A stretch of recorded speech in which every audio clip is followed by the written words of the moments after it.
the hope in my heart won't break.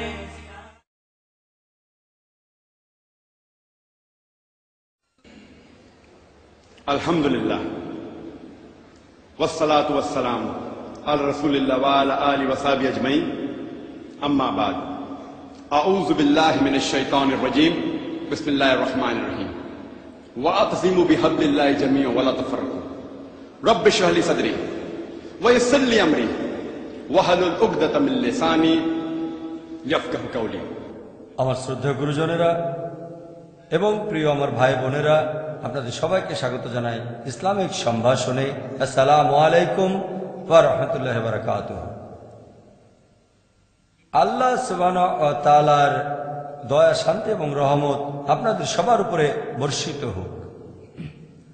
আজকের এই সুন্দর আলোচনার টপিক হচ্ছে মুসলিম উম্মার মধ্যে একতা।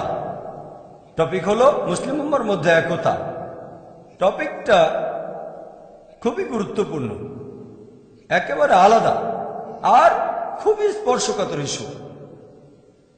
গুরুত্বপূর্ণ কারণ মুসলিমদেরকে ওই দ্বিমত পোষণ করবে না যে মুসলিম উম্মার মধ্যে কোনো একতা নেই, সেজন্য এটা খুব গুরুত্বপূর্ণ টপিক। আর টপিকটা একেবারে আলাদা কারণ আপনারা সবাই হয়তো এটা জানেন যে আমার বেশিরভাগ লেকচারের উদ্দেশ্য থাকে দাওয়া দেওয়া, প্রধান লক্ষ্য থাকে অমুসলিমরা আর সেই সাথে মুসলিম ভাই বোনেরা। আমি সাধারণত দুই ধরনের লেকচার দিয়ে থাকি। একটা টাইপ, সেটা হলো কম্পারেটিভ রিলিজিয়ান, যেমন ধরেন হিন্দুইজম ও ইসলাম ধর্মের মধ্যে সাদৃশ্য, ইসলাম ও খ্রিস্টান ধর্মের মধ্যে সাদৃশ্য, হিন্দু ধর্মগ্রন্থে মোহাম্মদ সাল্লাল্লাহু আলাইহি সাল্লাম, পৃথিবীর বিভিন্ন ধর্মগ্রন্থে মোহাম্মদ সাল্লাল্লাহু আলাইহি সাল্লাম। যিশু কি ঈশ্বর? যিশু খ্রিস্ট কি আসলে ক্রুশবিদ্ধ হয়েছিলেন? এরকম আরো অনেক। যদিও এই লেকচারগুলোর প্রধান লক্ষ্য হচ্ছে অমুসলিম ভাই বোনেরা, তাদেরকে ইসলাম ধর্ম সম্পর্কে জানাচ্ছি তাদের ধর্মের মাধ্যমে। এতে করে উপকার হয় মুসলিম ভাই বোনদেরও, তারা তাদের অমুসলিম বন্ধুদের দাওয়া দিতে পারে। তাহলে দুজনের জন্যই এই কম্পারেটিভ রিলিজিয়নের ব্যাপারটা, দুজনের জন্যই। অমুসলিমরা ইসলাম সম্পর্কে জানতে পারছে আর মুসলিমরা শিখতে পারছে কিভাবে অমুসলিমদের দাওয়া দিতে হবে। আমি অন্য যে টাইপের লেকচার দেই সেগুলো এমন কিছু ইস্যুর উপর যেগুলো দিয়ে মিডিয়া ইসলামের উপর আক্রমণ করে। যেমন ধরেন ইসলামে নারীর অধিকার, অথবা মানুষ ভাবে আজকের বিজ্ঞান ও প্রযুক্তির যুগে ইসলাম সেকেলে হয়ে গেছে, তাই কোরআন আধুনিক বিজ্ঞান। এই দ্বিতীয় টাইপের লেকচারগুলো, এগুলো দুজনের জন্য। মুসলিমরা জানতে পারে ইসলাম নারীদের কি অধিকার দিয়েছে, তারপর ইসলাম কতখানি বিজ্ঞানসম্মত, পাশাপাশি অমুসলিমরাও জানতে পারছে এই সত্যের ধর্ম, এই দিনুল হক কি বলছে। তবে এরকম লেকচার এ পর্যন্ত খুব কমই দিয়েছি যে লেকচারটা শুধুমাত্র মুসলিমদের জন্য। যেমন ধরেন আল কোরআন কি অর্থ বুঝে পড়া উচিত, কারণ কিছু মুসলিম বলে কোরআন না বুঝে পড়লেও চলবে, সেজন্য লেকচারটা দিয়েছি। অথবা দাওয়া অর ডিস্ট্রাকশন, এই লেকচারগুলো শুধুমাত্র মুসলিমদের জন্য, যদিও মুসলিমদের উপকার হবে, তবে এগুলোর প্রধান লক্ষ্য হচ্ছে মুসলিমরা। সেজন্য আজকের টপিকটা একেবারে আলাদা, কারণ আজকের লেকচারটা মূলত মুসলিম ভাই বোনদের জন্য। অমুসলিমদের উপকার হবে, তবে এর প্রধান লক্ষ্য মুসলিমরা, মুসলিম উম্মার মধ্যে একতা। আর আজকের ইস্যুটা বেশ স্পর্শকাতর। মুসলিমদের উদ্দেশ্যে অন্য লেকচারগুলো এতটা স্পর্শকাতর না। সামান্য কয়েকজন মুসলিম বিশ্বাস করে যে কোরআন অর্থ বুঝে না পড়লেও চলবে, বেশিরভাগই মনে করে কোরআন অর্থ বুঝে পড়তে হবে। সামান্য কিছু মুসলিম বলে দাওয়া দেওয়ার কোনো প্রয়োজন নেই, বেশিরভাগ বলে দাওয়া দেওয়া উচিত। তবে এই টপিক মুসলিম উম্মার একতা বেশ স্পর্শকাতর। এই টপিকটার সাথে আমরা সব মুসলিমই জড়িত আছি, আমরা সব মুসলিমরা জড়িত, সেজন্য বলেছে এটা স্পর্শকাতর। তাই আপনাদের সবাইকে অনুরোধ করব, দয়া করে আপনারা আমার এই লেকচারটা একটু মন দিয়ে শুনবেন। ইনশাআল্লাহ আপনাদের উপকার হবে। আর পাশাপাশি ধর্মেরও সত্যিকার চিত্রটা তুলে ধরা হবে ইনশাআল্লাহ। সেজন্য দয়া করে আমার এই লেকচারটা মন দিয়ে শুনবেন। আমার আজকের এই লেকচার মুসলিম উম্মার একতা। আমি হয়তো সবগুলো দিক দিয়ে আলোচনা করতে পারবো না, সবগুলো সমাধান নিয়ে। আমি প্রধান প্রধান বিষয়গুলো নিয়েই বলবো। 1 নম্বর কারণটা মুসলিম উম্মার মধ্যে একতা না থাকার, সেটা হচ্ছে আমাদের মধ্যে এখন অনেক সম্প্রদায়। আর এছাড়াও এখনকার মুসলিম উম্মার মধ্যে অনেকগুলো মতবাদ প্রচলিত আছে। এটাকে বলতে পারেন মাজার, অথবা বলতে পারেন মাসলাক, অথবা বলতে পারেন মুসাল্লা। তাহলে প্রধান কারণ 1 নম্বর, সবচেয়ে প্রধান কারণটা হচ্ছে মুসলিম উম্মার মধ্যে এখন অনেকগুলো সম্প্রদায় এবং অনেকগুলো মতবাদ প্রচলিত আছে। সেটাকে মাজার অথবা মাসলাক অথবা মুসাল্লা বলা হয়। ইনশাআল্লাহ আমি অন্ততপক্ষে এই প্রধান পয়েন্টটা নিয়ে আলোচনা করব, অন্যান্য পয়েন্টের চেষ্টা করব। আর আমার এই লেকচারের একটা বড় অংশ সেটা থেকে প্রশ্ন উত্তরের ফরম্যাটে। আমরা দৈনন্দিন জীবনে প্রায় এই প্রশ্নগুলোর মুখোমুখি হই, যাতে করে যখন সেই প্রশ্নটা করা হবে প্রত্যেক মুসলিম ভাই বোন নিজেকে তখন সেই প্রশ্নটা করবেন আর নিজেরাই উত্তর দেবেন। এতে করে আপনারা জানতে পারবেন যে আপনাদের অবস্থানটা আসলে কোথায়। আর আপনারাও হয়তো এটা জানেন যে দাওয়া দেওয়ার মাস্টার কি, অথবা ইসলাম দেওয়ার ক্ষেত্রে পবিত্র কোরআন বলছে, কোরআনের আয়াত বলছে, সূরা ইমরানের 64 নম্বর আয়াতে উল্লেখ করা হয়েছে, বলা হয়েছে, কুল ইয়া আহলাল কিতাব, বলো হে কিতাবীগণ, তাআলাউ ইলা কালিমাতিন সাওয়াইন বাইনানা ওয়া বাইনাকুম, এসো সেই কথা যা আমাদের ও তোমাদের মধ্যে এক। প্রথম সাদৃশ্যটা কি? আল্লাহ না'বুদা ইল্লাল্লাহ, আমরা আল্লাহ ছাড়া কারো ইবাদত করি না, ওয়ালা নুশরিকা বিহি শাইয়্যান, আমরা অন্য কাউকে তার শরীক করি না, ওয়ালা ইয়াত্তাখিযা বা'দুনা বা'দান আরবাবান মিন দুনিল্লাহ, আল্লাহ ব্যতীত আমাদের নিজেদের ভেতর থেকেও অন্য কাউকে রব বলে গ্রহণ করি না। যদি তারা মুখ ফিরিয়ে নেয়, ফাকুলু শাদু, বলো তোমরা সাক্ষী থাকো বিআন্না মুসলিমুন, যে আমরা মুসলিম, আল্লাহর কাছে নিজের ইচ্ছাকে সমর্পণ করি। আমি এর আগে অনেক লেকচারেই বলেছি যে পবিত্র কোরআনের আয়াত যেটা বলছে, এসো সেই কথা যা আমাদের ও তোমাদের মধ্যে এক। যদিও এখানে আহলে কিতাবদের কথা বলা হয়েছে, যার অর্থ ইহুদি ও খ্রিস্টান, আমার মতে এটা অমুসলিমদের যে কেউকে বোঝাতে পারে। হতে পারে সে হিন্দু অথবা বৌদ্ধ অথবা জৈন। এসো সেই কথা যা আমাদের ও তোমাদের মধ্যে এক। আর যদি আরেক ধাপ এগিয়ে যান, আমার মত অনুযায়ী এটা মুসলিম উম্মার ক্ষেত্রেও ব্যবহার করা যায়। যখন মুসলিম উম্মার মধ্যে মতভেদ থাকে, সবচেয়ে সেরা সমাধান হলো তাআলাউ ইলা কালিমাতিন সাওয়াইন বাইনানা ওয়া বাইনাকুম, এসো সেই কথা যা আমাদের ও তোমাদের মধ্যে এক। তাহলে কোরআনের এই আয়াতটা আমার মত অনুযায়ী মুসলিম উম্মার ক্ষেত্রেও ব্যবহার করা যায়। এটাই ইসলাম দেওয়ার সবচেয়ে সেরা উপায়, যাতে করে মুসলিমরা সবাই সরল পথে আসতে পারে। সাধারণত আপনি যে মুসলিমকে জিজ্ঞেস করেন ইসলাম ধর্মে সবচেয়ে পবিত্র আর খাঁটি ধর্মগ্রন্থ কোনটা, ইসলাম ধর্মের সবচেয়ে সেরা জ্ঞানের উৎসটা কি, কেউ কি বলতে পারেন? কোরআন। মাশাআল্লাহ, এজন্য কোনো পুরস্কার পাবেন না। সহজ প্রশ্ন, সহজ উত্তর। কেউ এখানে দ্বিমত পোষণ করবেন না। সে হয়তো নিয়ম মেনে চলা মুসলিম না, তবে আপনি যে মুসলিমকে জিজ্ঞেস করেন ইসলাম ধর্মের সবচেয়ে সেরা গ্রন্থ কোনটা, সবচেয়ে পবিত্র ইসলামের সবচেয়ে সেরা গ্রন্থ কোনটা, সে বলবে কোরআন।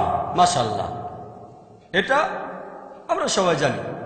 দ্বিতীয় প্রশ্ন, পবিত্র কোরআনের পরে সবচেয়ে সেরা জ্ঞানের উৎস কোনটা?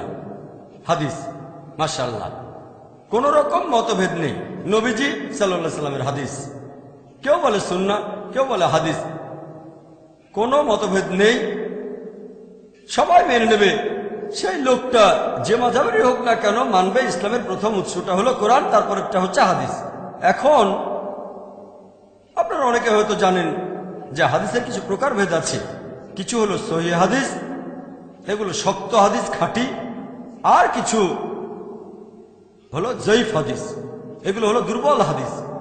কিছু হাদিস আবার মওদু, উদ্ভাবিত, বানানো হাদিস। মুসলিমরা কোন হাদিসগুলো মেনে চলবে? সহিহ হাদিস। মাশাআল্লাহ, 3টা প্রশ্ন, সবাই ব্যাপারে একমত, কারো কোনো মতভেদ নেই। আপনি যে ধরনের মুসলিমকে জিজ্ঞেস করেন, সে যে মতবাদেরই হোক না কেন, যে মাযহাবেরই হোক, সবাই এ ব্যাপারে একমত। 1 নম্বর উৎস হলো কোরআন, আল্লাহর কালাম, আল্লাহর বাণী। দ্বিতীয় গুরুত্বপূর্ণ উৎস নবীজি সাল্লাল্লাহু আলাইহি ওয়াসাল্লামের হাদিস, নবীজির বিভিন্ন কথার কাজ। 3 নম্বর, এই হাদিসগুলোর মধ্যে আমরা যেগুলো মানব সেটা হলো সহিহ হাদিস, কোনো মতভেদ নেই। এসো সেই কথাই তা আমাদের উত্তমতার মধ্যে এক। এই উত্তরের উপর ভিত্তি করে আমরা সবাই সামনে এগিয়ে যাব। তবে যখন কোনো মুসলিমকে জিজ্ঞেস করি যে আপনার ধর্ম কি, অথবা আপনি কোন মতবাদ মেনে চলেন, অথবা আপনার মাযহাব কি, বেশিরভাগ ইন্ডিয়ান তারা বলে যে তারা হলো হানাফি। কিছু মুসলিম হয়তো বলবে যে তারা হলো শাফি। আর আমি ইন্ডিয়ার বাইরে যখন এই প্রশ্নটা করি, হানাফি আর শাফির পাশাপাশি সেখানে উত্তর পেতে পারি আমি একজন হামলি, অথবা কেউ বলতে পারে আমি একজন মালিকি। তবে ইন্ডিয়ায় বেশিরভাগ মুসলিম নিজেদেরকে বলে হানাফি। এছাড়াও কিছু মুসলিম নিজেদের বলে শাফি। আরো ভাগ আছে, তবে এই দুটো হলো প্রধান। আমি পরের প্রশ্ন করি, ভাই আপনি কেন হানাফি, আপনি কেন শাফি নন? এখানে কমন উত্তর যেটা পাই, কারণ আমার বাবা মা ছিলেন হানাফি, আমার বাবা হানাফি, আমার মা হানাফি, সেজন্য আমিও হানাফি। আমি তখন সে লোককে প্রশ্ন করি, আপনার বাবা শাফি হলে কি হতো? সে তখন বলবে, ভাই জাকির, আমার বাবা যদি শাফি হতেন আমিও শাফি হতাম। খুব সহজ উত্তর, খুব ভালো কথা। আরেকটা সহজ প্রশ্ন, আপনার বাবা মা অমুসলিম যদি হতো তাহলে কি হতো? আপনি তাহলে কি হতেন? তখন সে অনেকক্ষণ চুপ থাকবে। আপনি আমাকে যুক্তিটা দিলেন, যেহেতু আপনার বাবা মা হানাফি সেজন্য আপনি হানাফি। বাবা মা শাফি হলে আপনিও শাফি হতেন, লজিক্যাল কথা। বাবা মা অমুসলিম হলে তখন কি হতো? সে অনেকক্ষণ চুপ থাকবে। ভাই আপনি চুপ করে আছেন কেন? তখন সে নরম গলায় বলবে, তাহলে আমিও হয়তো অমুসলিমই হতাম। নরম ভাবে বলবে, আমি হয়তো অমুসলিমই হয়ে যেতাম। এখন আপনার বয়স হয়তো 30-40 বছর হবে। এখন আপনি আমাকে উত্তর দিচ্ছেন যে আপনি একজন অমুসলিম, হতে পারেন হিন্দু বা খ্রিস্টান অথবা ইহুদি অথবা জৈন। আপনি আমাকে উত্তর দিলেন যে আপনি একজন অমুসলিম, কারণ আপনার বাবা একজন অমুসলিম, আপনার মাও একজন অমুসলিম। আপনি কি মাপ পাবেন? কোনো কথা নেই, সে উত্তর দিতে পারবে না। যদি বলেন মাপ পাবেন, তাহলে যত অমুসলিম আছে তারা সবাই মাপ পাবে, কারণ বেশিরভাগের বাবা মাই ছিল অমুসলিম। সে কোনো কথা বলবে না। তারপর সে আমাকে উত্তর দেবে একটু চিন্তা করে, যদি আল্লাহ আমাকে হেদায়েত করেন তাহলে আমি মুসলিম হয়ে যাব। আমি বললাম ভালো, আল্লাহ হেদায়েত করলে আপনি মুসলিম হয়ে যাবেন। তবে আল্লাহ পবিত্র কোরআনে বলছেন, সূরা আনকাবুতের 69 নম্বর আয়াতে উল্লেখ করা হয়েছে যে যদি তুমি সংগ্রাম করো আল্লাহ সুবহানাহু ওয়া তাআলার পথে, জিহাদ ফি সাবিলিল্লাহ, আল্লাহ সুবহানাহু ওয়া তাআলা তোমার সামনে রাস্তা খুলে দেবেন। এখানে শর্ত হলো আপনি সংগ্রাম করবেন। যদি সংগ্রাম করেন আল্লাহ আপনাকে হেদায়েত করবেন। আল্লাহ এই প্রতিশ্রুতি দিয়েছেন, যদি আপনি আল্লাহ সুবহানাহু ওয়া তাআলার পথে সংগ্রাম করেন আল্লাহ তাহলে আপনার রাস্তা খুলে দেবেন। তাহলে শর্ত হলো যদি সংগ্রাম করেন আল্লাহ আপনার রাস্তা খুলে দেবেন। যেমন গতকাল আপনারা দেখেছেন, বেশ কয়েকদিন ধরে অনেক অমুসলিম আমার কাছে প্রশ্ন করছে যে আমি তো অমুসলিম পরিবারে জন্মেছি, এটা আমার দোষটা কোথায়? আমি উত্তর দিয়েছিলাম, গতকাল অনেকেই এখানে ছিলেন, আমি তাকে প্রমাণ করে দেখিয়েছি যে যদি আপনি এখন ইসলাম গ্রহণ করেন আপনার আগের সব পাপ থেকে ক্ষমা পাবেন। তাহলে এভাবে একটা সুযোগ পাবেন। অনেক অমুসলিম ইসলাম গ্রহণ করেছে। তাহলে শর্ত হলো আপনাকে সংগ্রাম করতে হবে। কোন অমুসলিমকে হয়তো বলেছেন আপনি তাদের ইসলাম ধর্ম মেনে চলা উচিত সত্যকে পাওয়ার জন্য। যদি কোনো অমুসলিম আপনাকে প্রশ্ন করে আপনি কেন মুসলিম, যদি উত্তর দেন যে আমার বাবা ছিল মুসলিম, সেই অমুসলিম বলবে সত্যি করে বলেন তো আপনি কখনো সত্যিকে খোঁজার চেষ্টা করেছেন? তাহলে আপনার দায়িত্ব ইসলাম সম্পর্কেও জ্ঞান অর্জন করা। পড়বেন কোরআন এবং হাদিস বাধ্যতামূলক। অমুসলিমদের পাশাপাশি মুসলিমদেরও বলবেন আপনারা সত্যের পথে থাকেন। আমি কি বলতে পারি? আলহামদুলিল্লাহ। আপনার বাবা মা মাশাআল্লাহ হানাফি বা শাফি, তারা তো সবাই মুসলিম। আমার বাবা মাও মুসলিম ছিলেন আলহামদুলিল্লাহ, সেজন্য আমিও মুসলিম। আল্লাহর দয়া আলহামদুলিল্লাহ। তাকে পরের প্রশ্ন করব যে ভাই আপনি বললেন আপনি একজন হানাফি, কোনটা বেশি ভালো? হানাফি বেশি ভালো নাকি শাফি বেশি ভালো? এটা আমার পরের প্রশ্ন। কোনটা বেশি ভালো, হানাফি না শাফি?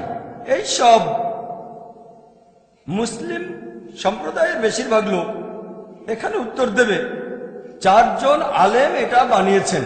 সুন্নিদের মধ্যে 4টা আলাদা মাযহাব অথবা বলা যায় সম্প্রদায়, সবাই এই উত্তরটাই দেয়। সুন্নিদের মধ্যে 4টা মতবাদ, হানাফি, মালিকি, শাফি, হামলি। এই 4টা আলাদা মতবাদের সবাই হলো বারহাক, তারা সবাই সঠিক। কিছু লোক বলবে হানাফি হলে ঠিক আছে, কেউ বলবে শাফি হলে ঠিক আছে, তবে বেশিরভাগ মুসলিমই বলছে 4 জন আলেম ঠিক বলেছেন, তারা 4 জনই সঠিক কথা বলেছেন। তারপর থেকে আরেকটা সহজ প্রশ্ন করি, প্রশ্নটার সাথে সবাই মোটামুটি পরিচিত, মোটেও কঠিন না, সহজ। তারপর প্রশ্ন করি ভাই আপনার মুসাল্লার ভেতরে আপনার মাসালাকে আপনার মাযহাবে হানাফি মুসাল্লায় দেখবেন, ধরেন একজন লোক অজু করলো, তারপর দুর্ঘটনাবশত সে একটা মহিলাকে অথবা মহিলা তাকে টাচ করলো, এখন তার অজুটা কি ভেঙে যাবে নাকি অজুটা ঠিক থাকবে? বলেন দেখি আপনার মত অনুযায়ী কি, অজুটা কি ভাঙলো নাকি? তাহলে কথা হলো তার কি এখনো অজুটা আছে নাকি অজুটা ভেঙে গেছে? একজন হানাফি বলবে যে হানাফি মাযহাবের নিয়মে তার অজুটা ভাঙবে না। আমি তখন বললাম ভালো, এবারে পরের প্রশ্ন করি। শাফি মাযহাবের নিয়মে, শাফি মুসাল্লার নিয়মে যদি একজন লোক দুর্ঘটনাবশত কোনো মহিলাকে অথবা মহিলা সেই পুরুষকে স্পর্শ করে, যে লোকটা কিছুক্ষণ আগে অজু করেছে, এখন তার অজুটা কি ঠিক থাকবে নাকি ভেঙে যাবে অজুটা? তার অজু কি ঠিক থাকবে নাকি তার অজু করতে হবে আবার? এর উত্তরটা হবে মাশাআল্লাহ, আপনারা সবাই এটা জানেন, সহজ প্রশ্ন সহজ উত্তর। অজু ভেঙে যায়, এটা কঠিন কিছু না। এখন পর্যন্ত সবগুলো প্রশ্ন সহজ, যে শাফি মুসাল্লার ভেতরে শাফি মাযহাবে অজুটা ভেঙে যাবে। এবারে পরের প্রশ্ন, এটাও খুব সহজ। আমি প্রশ্ন করছি, প্রিয় ভাইরা, দুটো কি একসাথে সঠিক হতে পারে? যে একজন মুসলিমের জন্য অজু ভেঙে যাবে যদি সে কোনো মহিলাকে স্পর্শ করে, আর অন্য একজন মুসলিমের জন্য অজু ভাঙবে না যদি সে অজু করা অবস্থায় কোনো মহিলাকে স্পর্শ করে। এখানে দুজনের কথাই কি সঠিক হতে পারে? আমি জিজ্ঞেস করছি না যে কে সঠিক, কারণ কে সঠিক বলতে গেলে কোরআন হাদিসের জ্ঞান থাকতে হবে। আমার প্রশ্ন সহজ, দুই পক্ষের কথাই কি সঠিক হতে পারে? না। সহজ প্রশ্ন, সহজ উত্তর, এজন্য পুরস্কার পাবেন না। যদি এই প্রশ্নটা করি যে একজন টিচার শেখালেন 2+2 এর ফলাফল 5 না, অন্য একজন টিচার শেখালেন 2+2 সমান হচ্ছে 5, এই দুজন টিচারের কথা কি একসাথে সঠিক হতে পারে? হ্যাঁ। যে লোকটা অঙ্ক করতে জানে না সে হয়তো বলবে হ্যাঁ, আমি আপনার সঙ্গে একমত। যে লোকটা অঙ্ক করতে জানে না সে হয়তো বলবে হ্যাঁ, কিন্তু যাদের অঙ্ক সম্পর্কে সামান্য জ্ঞান আছে, যে অন্তত ক্লাস 3-4 পর্যন্ত পড়েছে, সে লোক বলবে না, কারণ সবাই জানে 2+2 সমান 4। তাহলে প্রথম টিচার বলছেন 2+2 সমান 5 নয়, আর টিচার বললেন 2+2 সমান 5। দুজনের কথা কি একসাথে সঠিক হতে পারে? উত্তর হলো না। সহজ, মনে হয় আপনাদের বেশিরভাগই ক্লাস 4 পাস করেছেন। কিন্তু এখন যদি আপনাদের একটু কঠিন প্রশ্ন করি, 375-এর সাথে 625-কে যদি গুণ করি তাহলে হবে 10,05,25। এক টিচার এটা বললেন, আরেক টিচার বললেন 375-কে যদি 625 দিয়ে গুণ করা হয় তার ফলাফল 10,05,25 হবে না। দুজনের কথা কি একসঙ্গে সঠিক হতে পারে? না। এজন্য ম্যাথমেটিশিয়ান হতে হবে না। যদি জিজ্ঞেস করি কার কথা সঠিক, কে সঠিক, তাহলে আপনি ক্যালকুলেটর নিয়ে হিসেব করে সেটা বের করবেন। যদি অঙ্ক ভালো পারেন কিন্তু লজিক্যাল হন, একজন বলছেন ফলাফল 10,525, আরেকজন বলছেন ফলাফল 10,525 না। ধরেন আপনার কাছে ক্যালকুলেটর নেই, অঙ্ক পারেন না, তারপরও দুজনের কথা একসাথে সঠিক হবে না। যদি জানতে চান এই দুই টিচারের মধ্যে কার কথা সঠিক, তাহলে আপনি ক্যালকুলেটর নিয়ে হিসেব করে হয়তো বলতে পারবেন যে প্রথম জন বা দ্বিতীয় জনের কথা সঠিক। ঠিক? সবাই আমার সঙ্গে একমত? একইভাবে যদি বলতে চান দুই মাযহাবের ভেতরে কার কথাটা সঠিক, হানাফি নাকি শাফি, দুই দলের কথা কি একসঙ্গে সঠিক হতে পারে? উত্তর হলো না। তবে কোন মাযহাবের কথাটা বেশি সঠিক, এর উত্তর কি হবে? ওই একই উত্তর। আপনাকে দেখতে হবে খাঁটি উৎসগুলো। 1 নম্বর হলো কোরআন, 2 নম্বর হাদিস। ঠিক? তাহলে এই উত্তরটা যে কে সঠিক, হানাফি নাকি শাফি, এটা আসলে সবার জানার কথা না, যদি না আপনি আল্লাহ সুবহানাহু ওয়া তাআলার পথে সংগ্রাম করেন, সত্যকে জানার চেষ্টা করেন। আল্লাহ সুবহানাহু ওয়া তাআলা পবিত্র কোরআনে বলেছেন, সূরা মাইদার 6 নম্বর আয়াতে উল্লেখ করা হয়েছে, ইয়া আইয়ুহাল্লাযীনা আমানু, হে মুমিনগণ, যখন তোমরা নামাজের জন্য প্রস্তুত হবে, মুখমণ্ডল ধোবে এবং তোমাদের হাত তোমরা কোণে পর্যন্ত ধোবে, পানি দিয়ে মাথা মাসাহ করবে, তারপর তোমাদের পা গোড়ালি পর্যন্ত ধোবে। তার মানে নামাজ পড়ার আগে ওযু করাটা বাধ্যতামূলক। আর যদি তখন জানাবা অবস্থায় থাকেন তাহলে আপনাকে গোসল করতে হবে। আয়াতটা এরপর বলছে, যদি তোমরা অসুস্থ থাকো, যদি কোনো অসুখ হয়, অথবা সফরে থাকো, অথবা যখন প্রকৃতিটাকে সাড়া দিয়ে তোমরা ফিরে আসবে, টয়লেট থেকে ফিরে আসবে, অথবা কোনো মহিলার সাথে সঙ্গত হও, কোনো মহিলাকে স্পর্শ করো, এবং যদি তোমরা কোথাও পানি না পাও, পরিষ্কার বালি নেবে অথবা মাটি, সেটা দিয়ে মুখ হাত মাসে করো। তায়াম্মুমের কথা বলা হচ্ছে, কোনো পানি না থাকলে তায়াম্মুম করো। কোরআনের এই আয়াতটার উপর ভিত্তি করে যেটা বলছে, কোনো মহিলা যদি স্পর্শ করে বা মহিলাকে স্পর্শ করলে, এখানে আরবি শব্দ হলো লামাস, এর মূল আরবি শব্দ মাসা। এটার উপর ভিত্তি করে যে কোনো মহিলাকে টাচ করলে, অথবা আপনি কোনো মহিলাকে টাচ করলেন, আপনাকে আবার ওযু করতে হবে, আর পানি না থাকলে তায়াম্মুম করতে হবে, অথবা আপনাকে গোসল করতে হবে। গোসল, ওযু অথবা তায়াম্মুম, 3টা অপশন। কোথাও পানি না থাকলে তায়াম্মুম করবেন। এখন এই আরবি শব্দ মাসা, এই শব্দটা দুটো অর্থ, ডিকশনারি খুললে আপনারাও দেখতে পাবেন মাসা শব্দের অর্থটা কি। এর অর্থ দুটো, একটা শারীরিক স্পর্শ, আরেকটা সহবাস করা। তাহলে এই দুইজন মহান আলেম, তারা খুব জ্ঞানী ছিলেন। ইমাম আবু হানিফা রাহমাতুল্লাহ আলাইহি, আল্লাহ তাকে শান্তিতে রাখুন, তিনি আয়াতটার অর্থ করেন, যদি কোনো মহিলার সাথে সহবাস করেন তাহলে আপনার ওযু অথবা গোসল করাটা বাধ্যতামূলক হয়ে যায়। এখানে মাসা শব্দটার অর্থ হচ্ছে সহবাস করা। সেজন্য যদি কোনো মহিলাকে স্পর্শ করেন আপনার ওযু ভেঙে যাবে না। ইমাম শাফি, আল্লাহ তাকে শান্তিতে রাখুন, রাহমাতুল্লাহ আলাইহি, তিনি আয়াতটার অর্থ করেছেন শারীরিক স্পর্শ। মাসা শব্দটা দুটো অর্থ, যে কোনোটা সঠিক হতে পারে। তিনি এর অর্থ করেছেন শারীরিক স্পর্শ। তাহলে এখানে হানাফি মাযহাবের মত অনুযায়ী সহবাস করলে ওযু ভেঙে যায়, শারীরিকভাবে স্পর্শ করলে ওযু ভাঙে না। আর শাফি মাযহাবের মত অনুযায়ী কোনো মহিলাকে শারীরিকভাবে স্পর্শ করলেও ওযু ভেঙে যায়, আর তখন আপনাকে আবার ওযু করতে হবে। এখন মাসা শব্দটা দুটো অর্থ, দুজন আলাদা দুটো অর্থ ধরেছেন। ইসলাম ধর্মের সবচেয়ে গুরুত্বপূর্ণ হচ্ছে পবিত্র কোরআন। যদি কোরআন থেকে সমাধান না পান তাহলে পরের উৎসে যাবেন, আর সেটা হচ্ছে হাদিস। তবে যদি আমরা কোরআনের অন্যান্য আয়াতগুলো দেখি, পবিত্র কোরআনের সূরা ইমরানের 47 নম্বর আয়াতে যেটা বলা হয়েছে, এই আয়াতেও এই মাসা শব্দটা ব্যবহার করা হয়েছে।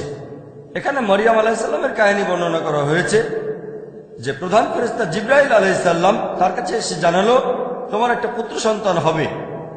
মরিয়ম তখন উত্তর দিলেন, আল্লাহ তাকে শান্তিতে রাখুন। এটা পবিত্র কোরআনের সূরা ইমরানের 47 নম্বর আয়াতে উল্লেখ করা হয়েছে যে এটা কিভাবে সম্ভব, আমার সন্তান কিভাবে হবে যখন কোনো পুরুষ আমাকে স্পর্শ করেনি।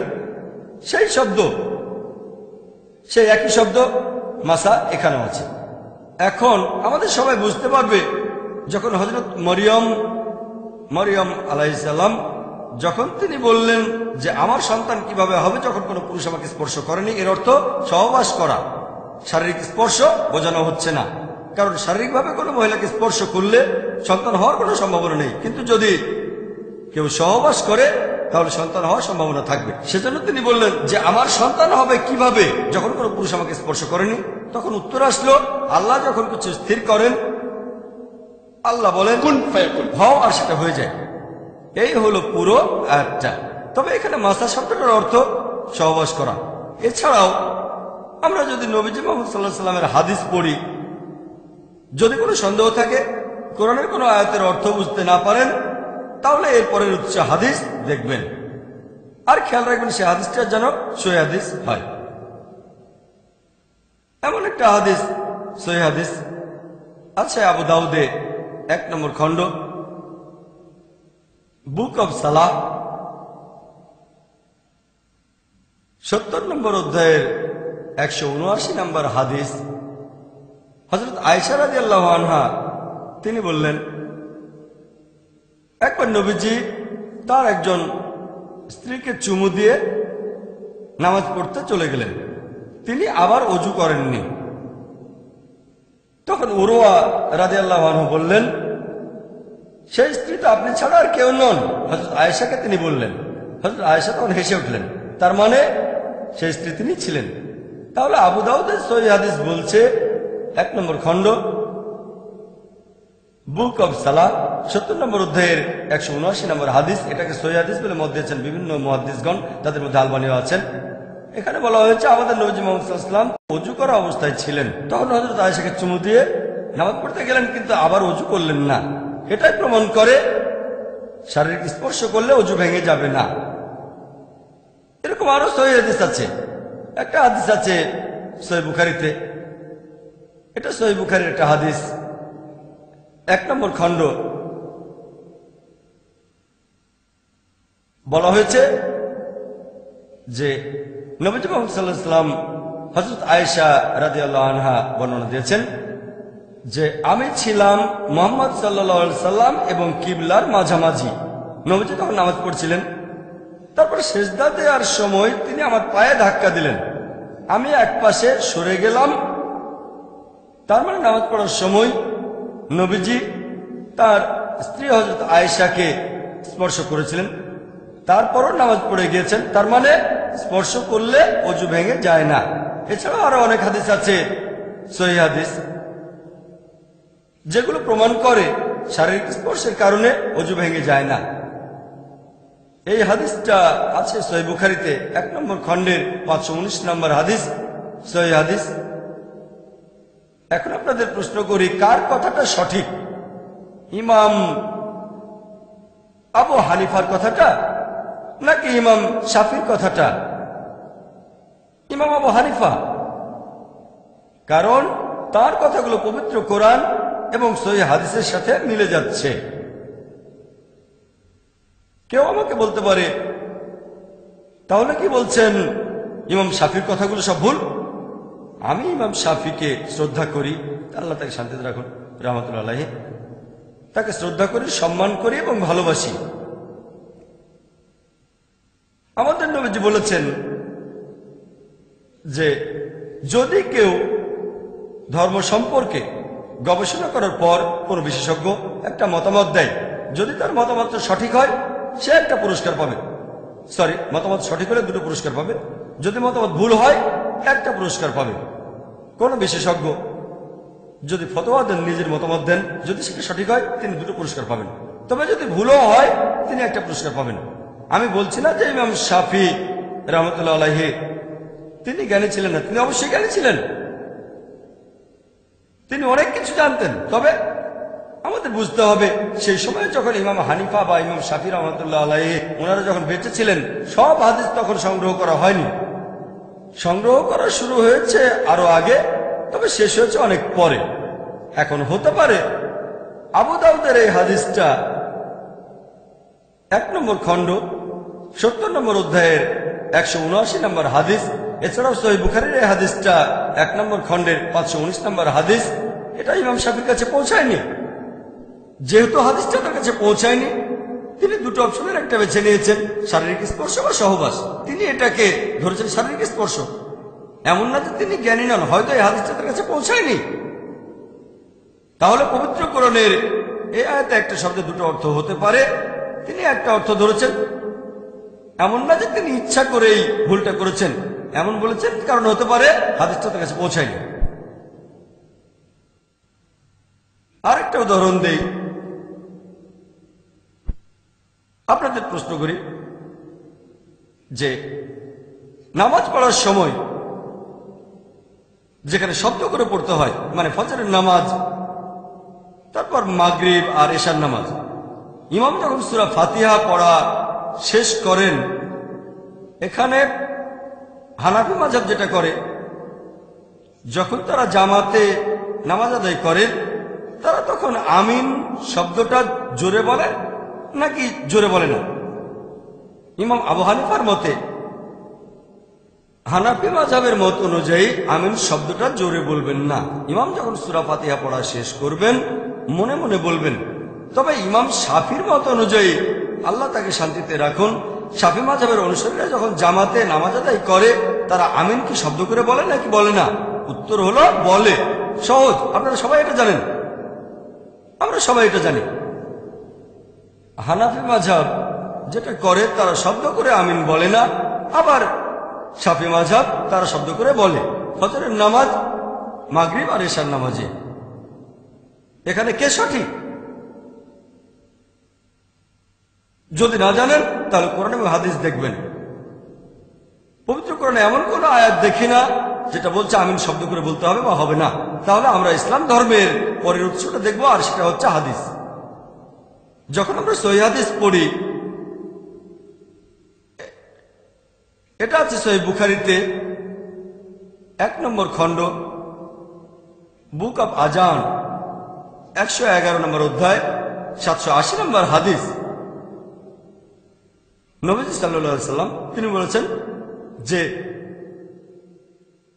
শব্দ করে আমিন বলো সূরা ফাতিহা শেষ হলে, শব্দ করে আমিন বলো, তখন তোমরা যদি ফেরেশতাদের সঙ্গে একই সাথে আমিন বলো তোমাদের অতীতের সব গুনাহ ক্ষমা করা হবে।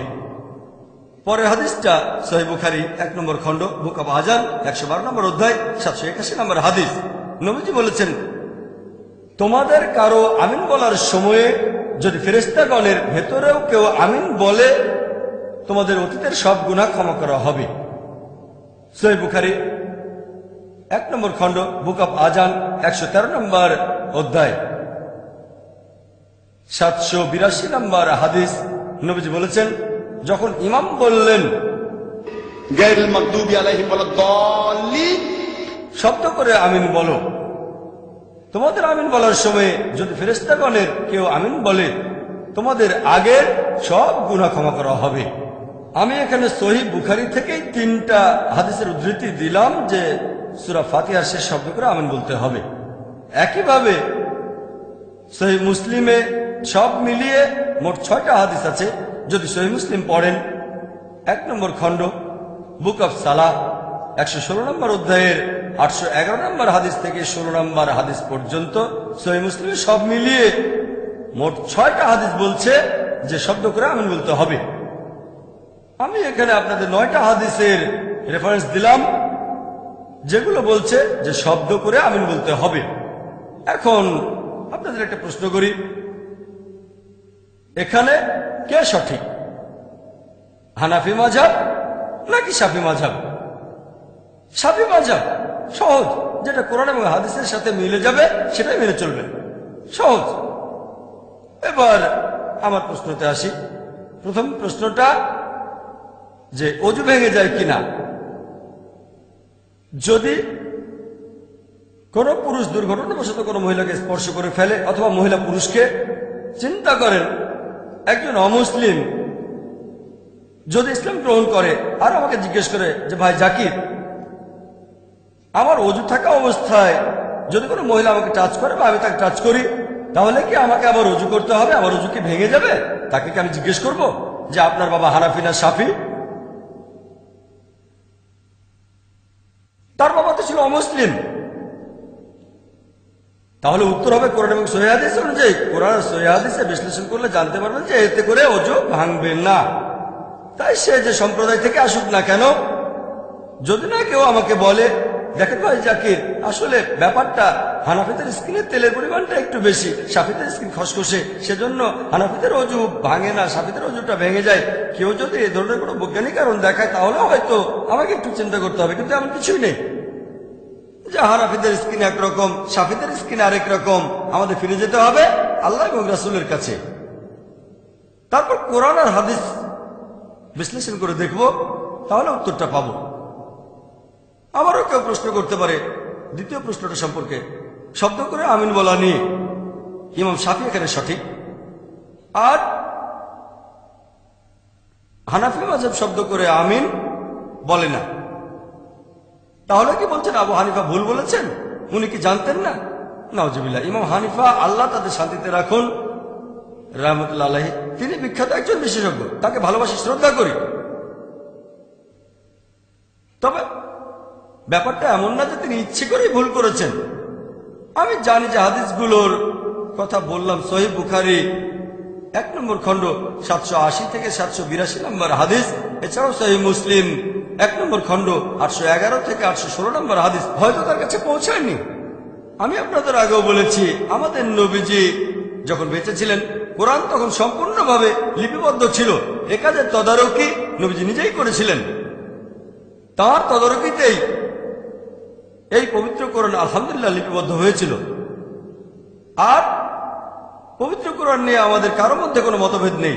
তবে নবীজি তার কথাগুলো অর্থাৎ হাদিস লিপিবদ্ধ করতে উৎসাহিত করেননি, কোরআনের সাথে মিশে যেতে পারে। পরবর্তীতে যখন তিনি মারা গেলেন, লোকজন যখন তার উদ্ধৃতি দিয়ে বিভিন্ন কথা বলতে শুরু করলো, হয়তো সেটা তিনি বলেননি, তখন সবাই ভাবলো ঠিক আছে, এখন থেকে আমরা চেক করে দেখবো নবীজি এটা বলেছেন কিনা। তাই হাদিস লিপিবদ্ধ করা শুরু হয়েছে নবীজি মারা যাওয়ার পরে। আর এই 4 জন মহান ইমামের সময়ে ইমাম আবু হানিফা, ইমাম মালিক, ইমাম শাফি, ইমাম আহমেদ ইবনে হাম্বল, আল্লাহ সবাইকে শান্তিতে রাখুন, তখনও হাদিস লিপিবদ্ধ হচ্ছিল, তখনও সেটা শেষ হয়নি। পরবর্তীতে ইমাম বুখারী আসলেন, ইমাম মুসলিম আসলেন, আবু দাউদ, তিরমিজি, এভাবে পরবর্তী সময় এই 4 ইমামের ইন্তেকালের অনেকদিন পরে হাদিসের সংগ্রহ আরো সমৃদ্ধ হলো। তাই তারা সেই সময়ে যতটুকু জানতে পেরেছেন সেটার উপরে মতামত দিয়েছেন। এখন বলতে পারেন, ভাই জাকির, আপনি কি ইমাম আবু হানিফার চেয়ে বেশি জ্ঞানী? ভাই জাকির, নিজেকে ইমাম শাফির চেয়ে বেশি জ্ঞানী মনে করেন আপনি? আল্লাহ তাদের দুজনকে শান্তিতে রাখুন। আমি বলবো না, মোটেই না। ওনাদের তুলনায় আমরা কিছুই না। তারা নবীজির অনেক কাছে ছিলেন, তাদের জ্ঞান মাশাআল্লাহ, ওনারা ইমাম, আমাদের সাথে তুলনায় চলে না। জীবিত কোনো মানুষের সাথে তাদের তুলনা চলে না। তবে আগেও বলেছি যে আমাদের বুঝতে হবে হাদিস সংগ্রহ করার কাজ সেই সময়েও চলছিল। তাই এই 4 জন ইমামই বলেছেন কোন মুসলিমই বলতে পারবে না যে সে সবগুলো সহিহ হাদিস জানে। আর এখনকার সময়টা হচ্ছে বিজ্ঞান আর প্রযুক্তির যুগ, এখন অনেক সহজ। সেই সময়ে ইমামদের আমলে কোন হাদিস সংগ্রহ করতে গেলে হয়তো যেতে হতো কয়েকশো কিলোমিটার, কয়েক হাজার কিলোমিটার, সেগুলো লিখে রাখতে হতো। ফটোস্ট্যাট মেশিন ছিল না, এখন ফটোস্ট্যাট মেশিন আছে, ফ্যাক্স আছে, ইমেল আছে। এখান থেকে পৃথিবীর আরেক প্রান্তে ফ্যাক্স করতে পারেন, ইমেল করে পাঠাতে পারেন, কয়েক সেকেন্ডের মধ্যে পৌঁছে যাবে। তখনকার দিনে বিজ্ঞান প্রযুক্তি এত উন্নত ছিল না। আর এখন সবগুলো সহিহ হাদিস একটা সিডিতে পেতে পারেন। পুরো বুখারী শরীফ একটা ডিস্কে, সহিহ বুখারী, সহিহ মুসলিম, আমাদের এই আইআরএফে 10 লক্ষ হাদিস একটা ডিস্কে ভাগ করা আছে, সহিহ, জয়ীফ, মওদু। যেহেতু বর্তমানে বিজ্ঞান আর প্রযুক্তি অনেক উন্নত, আমরা অনেক সহজে হাদিসগুলো জানতে পারি। সেই আমলে এটা The hope in my heart won't break.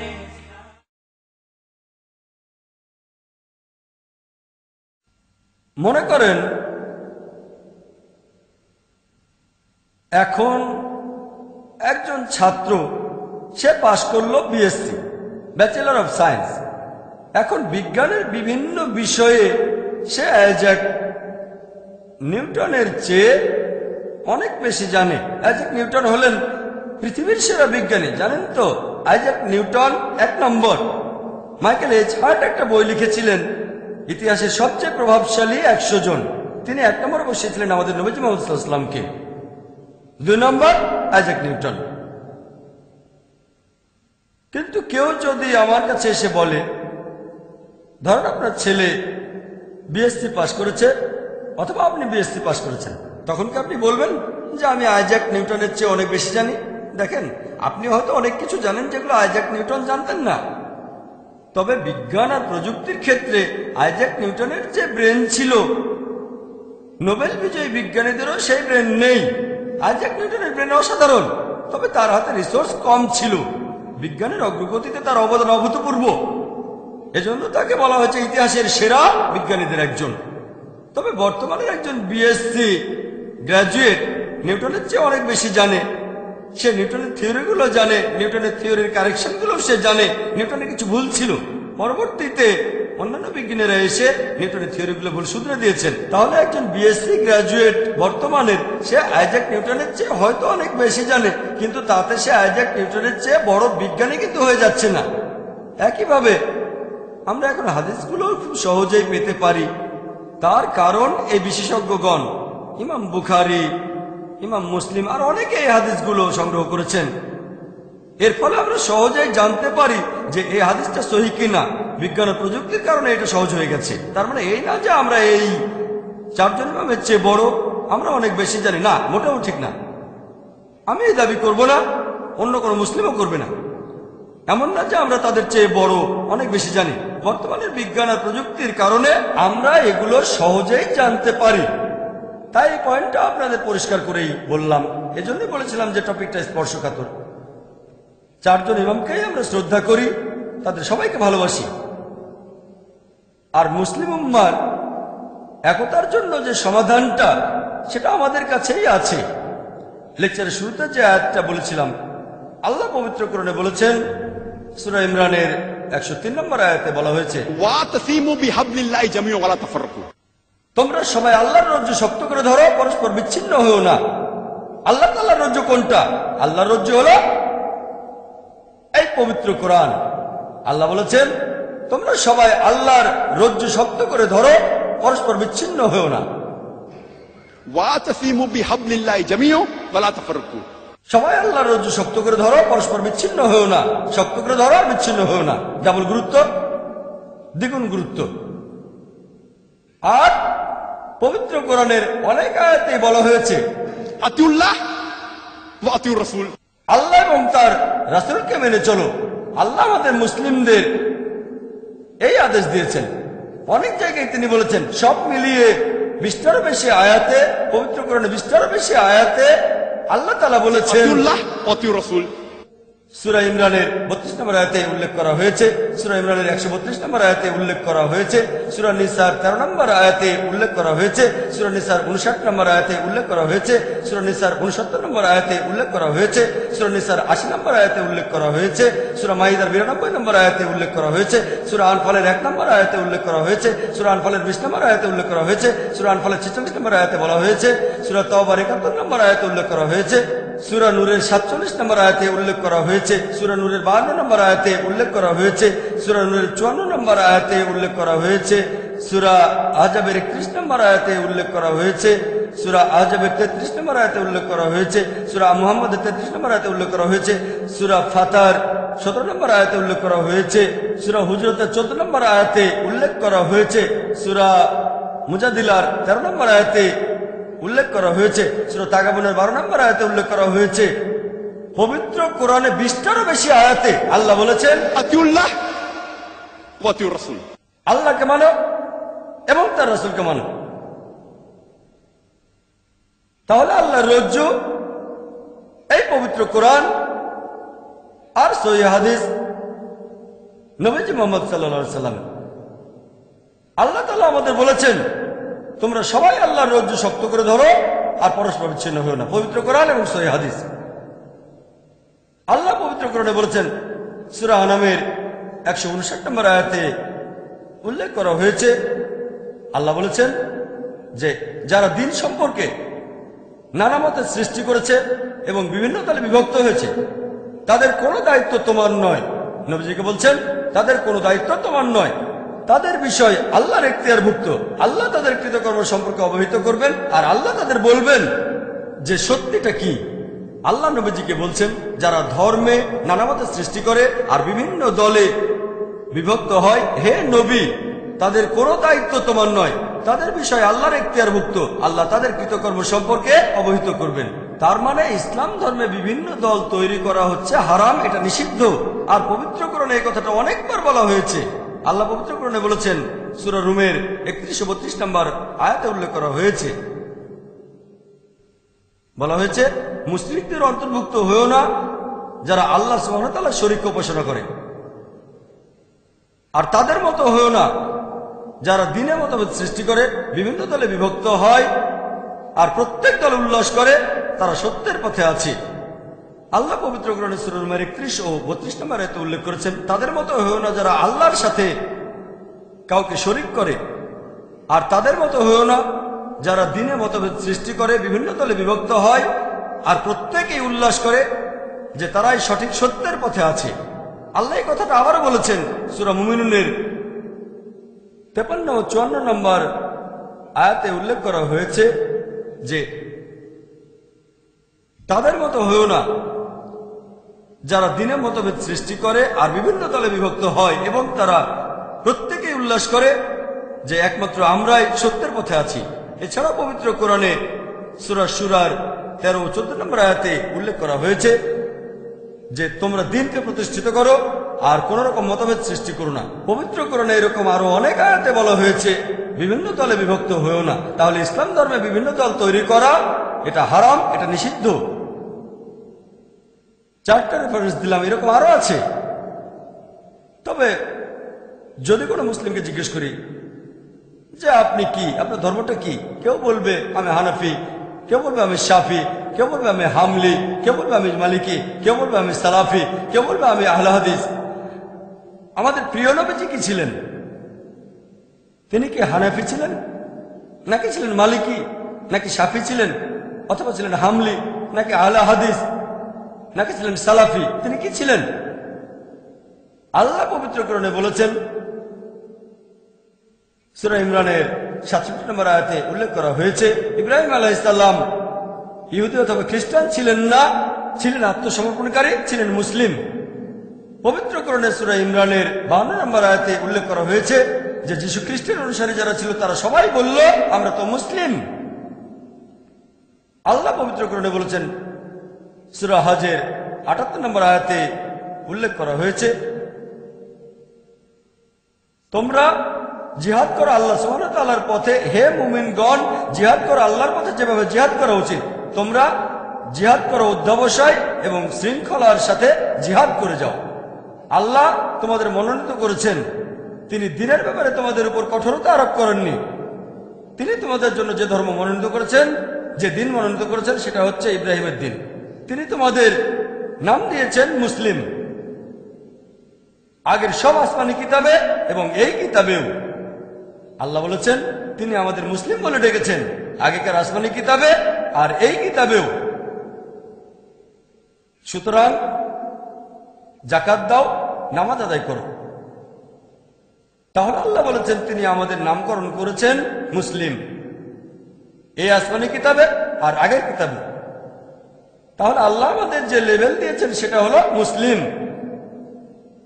এছাড়াও আপনারা কোরআনের আরো অনেক আয়াতে দেখবেন আল্লাহ আমাদেরকে সম্বোধন করেছেন মুসলিম বলে। পবিত্র কোরআনের সূরা ফুসিলাতের 33 নম্বর আয়াতে উল্লেখ করা হয়েছে, ওয়ামান আহসানু ক্বালাম মিম্মান দাআ ইলাল্লাহি ওয়া আমিলা সালিহান ক্বালা ইন্নানি মিনাল মুসলিমিন। কথায় সেই ব্যক্তি অপেক্ষা কে উত্তম যে আল্লাহর পথে মানুষকে আহ্বান করে, সৎ কাজ করে এবং বলে আমি তো মুসলিম, আমি আল্লাহর কাছে আত্মসমর্পণকারী।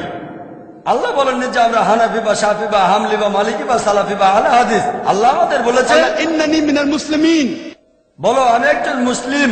আল্লাহ কথা আবার বলেছেন সূরা জুমারের 12 নম্বর আয়াতে উল্লেখ করা হয়েছে, বলো আমি সেই প্রথম কয়েকজনের মধ্যে একজন যারা মুসলিম, যারা আল্লাহর কাছে আত্মসমর্পণ করে। আল্লাহ বলছেন, বলো তুমি সেই প্রথম কয়েকজন মুসলিমের ভেতরে একজন। আমার লেকচারের শুরুতে দাওয়ার মাস্টারকে এটা নিয়ে বলেছিলাম, একেবারে শুরুতে না, একটু পরে লেকচার শুরুর আগে।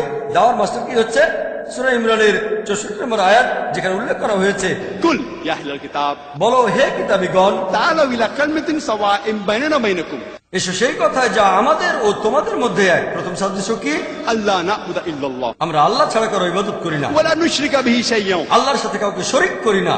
ওয়ালা ইয়াত্তাখিযা বা'দুনা বা'দান আরবাবান মিন দুনিল্লাহ, আমরা আল্লাহ ব্যতীত আমাদের মধ্য থেকে কাউকে ঈশ্বর বলে গ্রহণ করি না।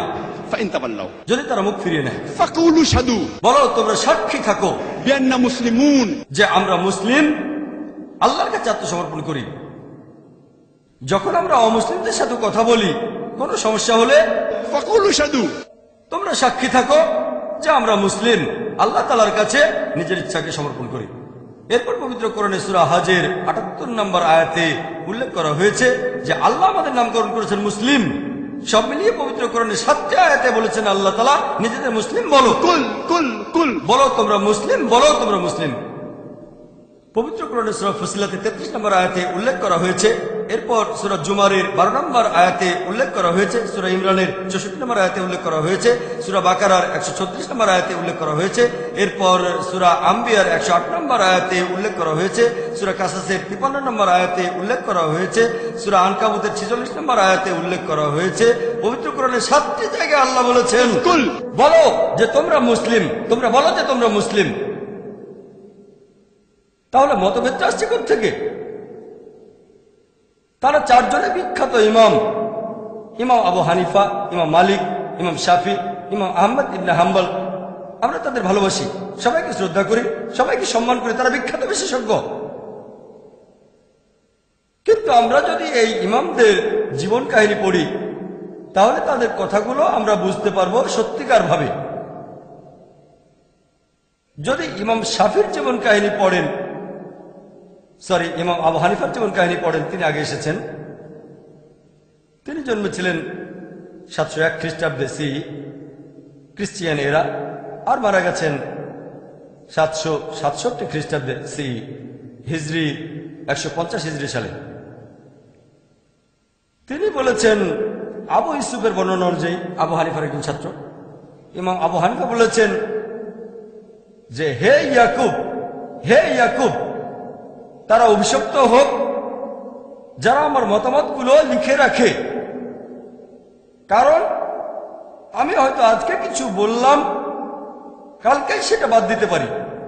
হয়তো আগামীকাল একটা মতবাদ দেব, পরের দিনই সেটা বাতিল করব। ইমাম আবু হানিফা বলেছেন, হে ইয়াকুব, তারা অভিশপ্ত হোক যারা আমার মতবাদগুলো লিখে রাখে। কারণ আজকে হয়তো একটা মতামত দেব, কালই সেটা বাদ দিয়ে দেব। হয়তো আগামীকাল একটা মতবাদ দেব, পরের দিনই বাতিল করে দেব। তাহলে আবু হানিফা, আল্লাহ তাকে শান্তিতে রাখুন, রহমতুল্লাহ আলাইহি, তিনি তার মতামত লিখে রাখাকে উৎসাহিত করেননি। যদি না সেটার ব্যাপারে সবাই একমত হয়, সব বিশেষজ্ঞ আর ছাত্ররা যদি একমত হয়, সেক্ষেত্রে অনুমতি দিয়েছেন। এটা বাদে তার মতামত লিখে রাখা তিনি পছন্দ করতেন না। আর ইমাম হানিফার একজন ছাত্রের কথা অনুযায়ী, জুফার, তিনি বলেছেন যে ইমাম আবু হানিফা, তিনি বলেছেন যে আমাদের সাবধান থাকতে হবে। আমাদের মতামত, আমরা তো মানুষ, সেজন্য ভুল হয়ে যেতে পারে। আমি আজকে যে মতটা দিয়েছি, আবু হানিফা বলেছেন, বর্ণনা দিয়েছেন আবু হানিফার একজন ছাত্র জুফার, যে আমি লোকজনকে নিষেধ করি কোনো প্রমাণ ছাড়া মতামতটা প্রচার করতে, যে মতামতটা আমি দিয়েছি।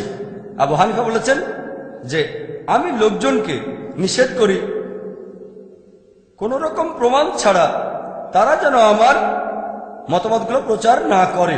কোনো প্রমাণ ছাড়া আমার মতামতগুলো প্রচার করো না, আমার ফতোয়াগুলো অন্যদের কাছে প্রচার করো না। তার মানে যদি আপনি কোনো প্রমাণ না পান, তাহলে ইমাম আবু হানিফার মতামতগুলো প্রচার করবেন না। তিনি লোকজনকে নিষেধ করেছেন যদি তারা কোনো প্রমাণ না পায়, তাহলে ইমাম আবু হানিফার মতামতগুলো যেন প্রচার না করে। এটা বলেছেন ছাত্র জুফার। এরপর আরো দেখবেন যে ইমাম ইবনে আব্দুল বার্ক, ইমাম ইবনে আব্দুল বার্ক তিনি লিখেছেন, তিনিও একজন শ্রদ্ধেয় ইমাম। তিনি বলেছেন যে আবু হানিফা বলেছেন, ইমাম আবু হানিফা বলেছেন যে সহিহ হাদিসই আমার মাযহাব। যদি তোমরা সহিহ হাদিস খুঁজে পাও সেটাই আমার মাযহাব, যদি তোমরা একটা সহিহ হাদিস পাও সেটাই আমার জীবন দর্শন, সেটাই আমার মাযহাব।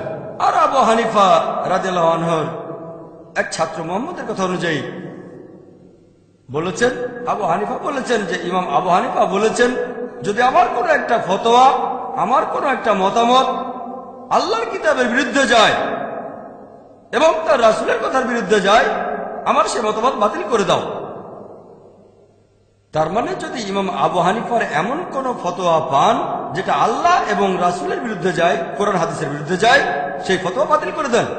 আর লোকজন যখন জিজ্ঞেস করে আমার ওযু কি ভাঙবে যদি দুর্ঘটনাবশত কোনো মহিলাকে স্পর্শ করি, অথবা কেউ যদি জিজ্ঞেস করে যে সূরা ফাতিহা শেষ হলে আমরা শব্দ করে আমিন বলবো নাকি বলবো না, তখন আমি বলি যে আমি সূরা ফাতিহা শেষ হলে শব্দ করে আমিন বলি।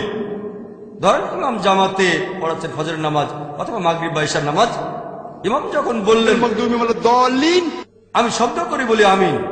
আর এই কারণেই আমি একজন পাক্কা হানাফি। আবু হানিফা বলেছেন যদি দেখো আমার কোনো মতামত, আমার কোনো ফতোয়া আল্লাহর কিতাব এবং রাসূলের বিরুদ্ধে যাচ্ছে, আমার ফতোয়া বাতিল করে দাও।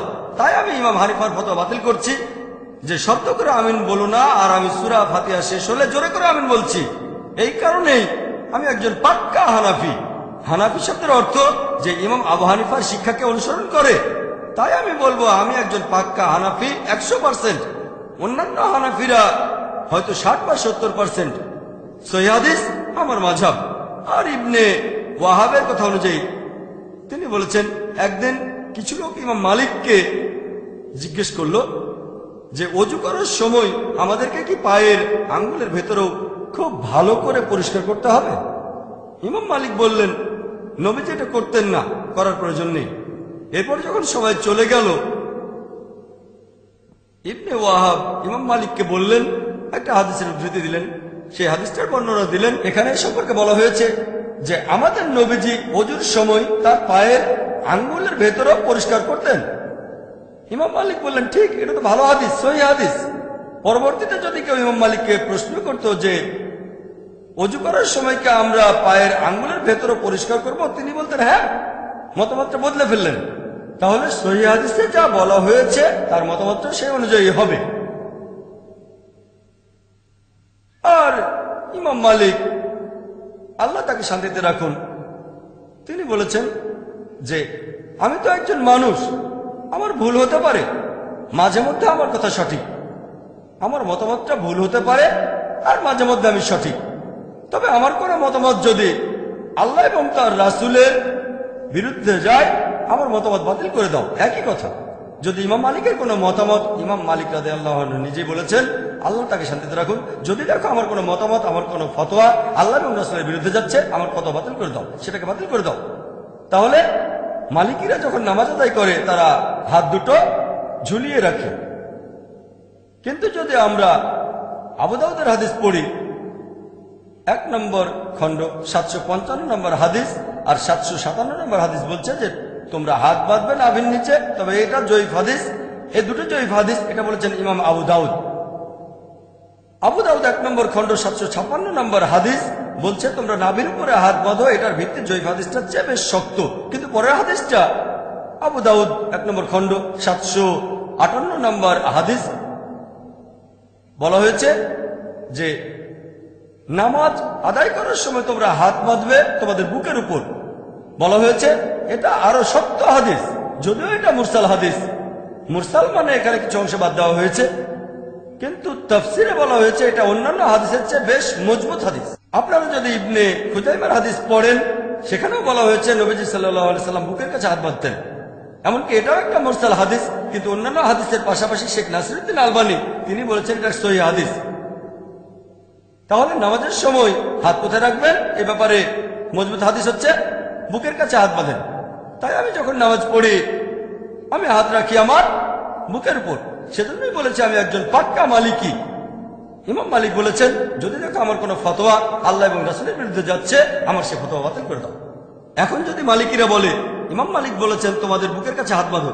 যদিও তিনি বলেননি, তারপরে ধরে নিলাম যে তিনি বলেছেন। তিনি আরো বলেছেন যদি আমার কোনো ফতোয়া আল্লাহ রাসূলের বিরুদ্ধে যায় তাহলে সেটা বাদ দিয়ে দাও। আমি তার ফতোয়াকে বাদ দিয়েছি। নামাজের সময় হাত বাঁধি বুকের উপরে, আর সেজন্য আমি পাক্কা মালিকি, 100%, কোনো ফাঁক নেই। অন্যান্য মালিকরা হয়তো 60-70%, আর আমি 100% সম্পূর্ণ মালিকি। আর আপনারা যদি ইতিহাস পড়েন, আব্বাসীদের শাসন আমলে যখন আব্বাসীয় খলিফারা শাসন করতেন, আবু জাফর আর হারুনুর রশিদ, এই দুজন খলিফায় তারা ইমাম মালিকের ফতোয়াগুলো ছাপাতে চেয়েছিলেন, যেটাকে বলা হয় মুয়াত্তা মালিক। তিনি বললেন না, কারণ নবীজি সাল্লাল্লাহু আলাইহি সাল্লামের সাহাবীগণ বিভিন্ন প্রান্তে ছড়িয়ে আছেন। আমি যতটুকু জানি তার উপর ভিত্তি করে বিভিন্ন মতামত দেই।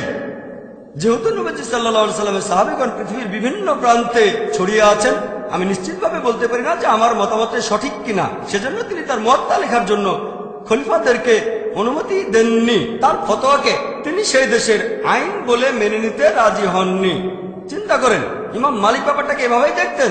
আল্লাহ তাকে শান্তিতে রাখুন। এরপর আছেন ইমাম শাফি। ইমাম শাফি তিনি ইমাম মালিকের ছাত্র ছিলেন। এছাড়াও তিনি ইমাম হানিফার একজন ছাত্রের ছাত্র ছিলেন। আর ইমাম শাফি বলেছেন এটা সম্ভব না যে একজন মানুষ নবীজি সাল্লাল্লাহু আলাইহি সাল্লামের সবগুলো হাদিস জানবে। যদি আপনি কোনো একটা হাদিস না জানেন, আপনার ফতোয়া ভুল হতে পারে। আর এই কারণেই তিনি বলেছেন যদি দেখো কোনো মতামত ইমাম মালিকের মতামত অথবা আমার মতামত বা ইমাম মালিকের বা আল আউজারির বা থাউরির, আগে দেখো তারা এটা কোথায় পেয়েছেন, তার উৎসটা কোথায়। তিনি বলেছেন আমার মতামত অন্ধভাবে অনুসরণ করো না, চোখ বুঝে আমাকে অনুসরণ করো না। আগে দেখো মতামতটা কোত্থেকে পেয়েছেন, পেছনে যাও। আর ইমাম শাফি, আল্লাহ তাকে শান্তিতে রাখুন, রহমতুল্লাহ আলাইহি, তিনি বলেছেন যে যদি কোনো সহিহ হাদিস খুঁজে পাও সেটাই আমার মাযহাব। তাহলে ইমাম শাফির মাযহাবটা হচ্ছে সহিহ হাদিসের মাযহাব। তিনি বলেছেন যদি কোনো সহিহ হাদিস খুঁজে পাও যেটা আমার মতামতের বিরুদ্ধে যায়, মতামতটা বাতিল করে দাও। ইমাম শাফি বলেছেন যদি দেখো আমার কোনো ফতোয়া আল্লাহ এবং রাসূলের বিরুদ্ধে যাচ্ছে, আমার ফতোয়া বাদ দিয়ে দাও। লোকজন যদি আমাকে জিজ্ঞেস করে যদি ওযু অবস্থায় থাকি, তখন কোনো মহিলাকে টাচ করে বা মহিলা আমাকে টাচ করে, ওযু কি ভেঙে যাবে আমার?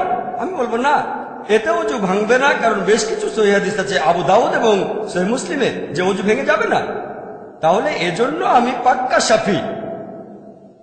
কারণ ইমাম শাফি বলেছেন যদি তোমরা দেখো যে আমার কোনো ফতোয়া আল্লাহর কালাম এবং নবীজির হাদিসের বিরুদ্ধে যাচ্ছে, অন্য কথা বলছে, আমার ফতোয়া বাদ দিয়ে দাও। এই কারণে আমি একজন পাক্কা শাফি। অন্যান্য শাফিরা হয়তো 60-70% শাফি বা 80%, তবে 100% না, আমি একেবারে পাক্কা শাফি। আর আপনার ইতিহাস পড়লে দেখবেন ইমাম শাফি তিনি তখন বাগদাদে। ইমাম শাফি তার ফতোয়া নিয়ে একটা বই লিখেছিলেন যার নাম আল হুজ্জা। পরবর্তীতে তিনি একবার মিশরে গিয়ে আবার ফিরে এলেন। তারপর তিনি ইমাম লায়েত ইবনে সাদের ছাত্রদের অধীনে পড়াশোনা করলেন। এ সময় অনেক বিষয়ে তার দৃষ্টিভঙ্গি বদলে গেল। তিনি নতুন একটা বই লিখলেন আলুম। তাহলে ইমাম শাফি প্রথমে একটা বই লিখেছেন আল হুজ্জা, পরে আরেকটা নতুন বই আলুম।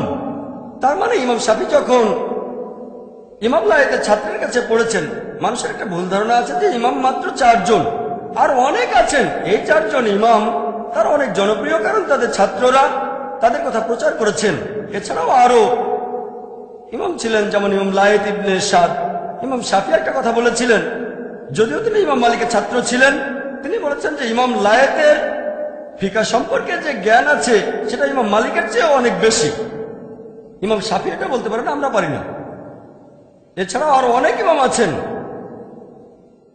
চতুর্থ ইমাম ইমাম আহমদ ইবনে হাম্বল। ইমাম আহমদ ইবনে হাম্বলও একই মত পোষণ করতেন। তিনি এত কঠোর ছিলেন যে ইমাম আবু হানিফা তিনি বলেছেন নিশ্চিত না হওয়া পর্যন্ত আমার কোনো ফতোয়া লিখো না যদি সেটাতে সবাই একমত হয়। ইমাম আহমদ ইবনে হাম্বল এর চেয়ে অনেক বেশি কড়া ছিলেন। তিনি বলেছেন আমার কোনো মতামতই লিখে রেখো না। যদি আমার মতামতকে যাচাই করতে চাও অথবা ইমাম মালিকের মতামত, আমার মতামত, বা ইমাম মালিক, ইমাম শাফি, ইমাম আবু হানিফা, প্রধান উৎসগুলো দেখো। আর যদি দেখো আমার কোন ফতোয়া আল্লাহ এবং তার রাসূলের বিরুদ্ধে যাচ্ছে, ফতোয়া বাতিল করে দাও। এই কারণে আমি বলছি আমি একজন 100% হামলি। হামলি মানে তো যারা ইমাম আহমেদ ইবনে হাম্বলকে অনুসরণ করে চলে, আমি পুরো 100% হামলি। আর অন্য হামলিরা হয়তো 70 বা 80%। তাহলে যদি বলেন যে ইমাম আবু হানিফা যা বলেছেন আল্লাহ সুবহানাহু ওয়া তাআলা তাকে শান্তিতে রাখুন, সেগুলো মানলে হবেন হানাফি। আমি একজন পাক্কা হানাফি, 100% হানাফি। যদি ইমাম মালিককে অনুসরণ করলে মালিকি হওয়া যায়, আমি পুরো 100% মালিকি।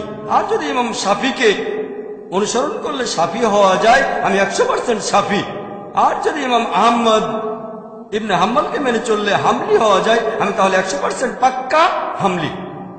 কারণ এই চারজন বিখ্যাত ইমামই বলেছেন যদি দেখো আমার কোন ফতোয়া আল্লাহ এবং রাসূলের বিরুদ্ধে যাচ্ছে, আমার ফতোয়া বাদ দিয়ে দাও তোমরা। দেখেন এই চারজন ইমামের অনুসারী এই মাযহাবগুলো আসলে কি? মাযহাব শব্দের অর্থ কি? মাযহাব মানে পথ, যাওয়ার রাস্তা অথবা যাওয়ার সময়। মাযহাবের আরেকটা প্রতিশব্দ সুন্নাহ। সুন্নাহ শব্দটার অর্থ পথ। নবীজির সুন্নাহ মানে নবীজির দেখানো পথ। তাহলে এই চারজন বিখ্যাত ইমামের মাযহাব ছিল আমাদের নবীজির মাযহাব।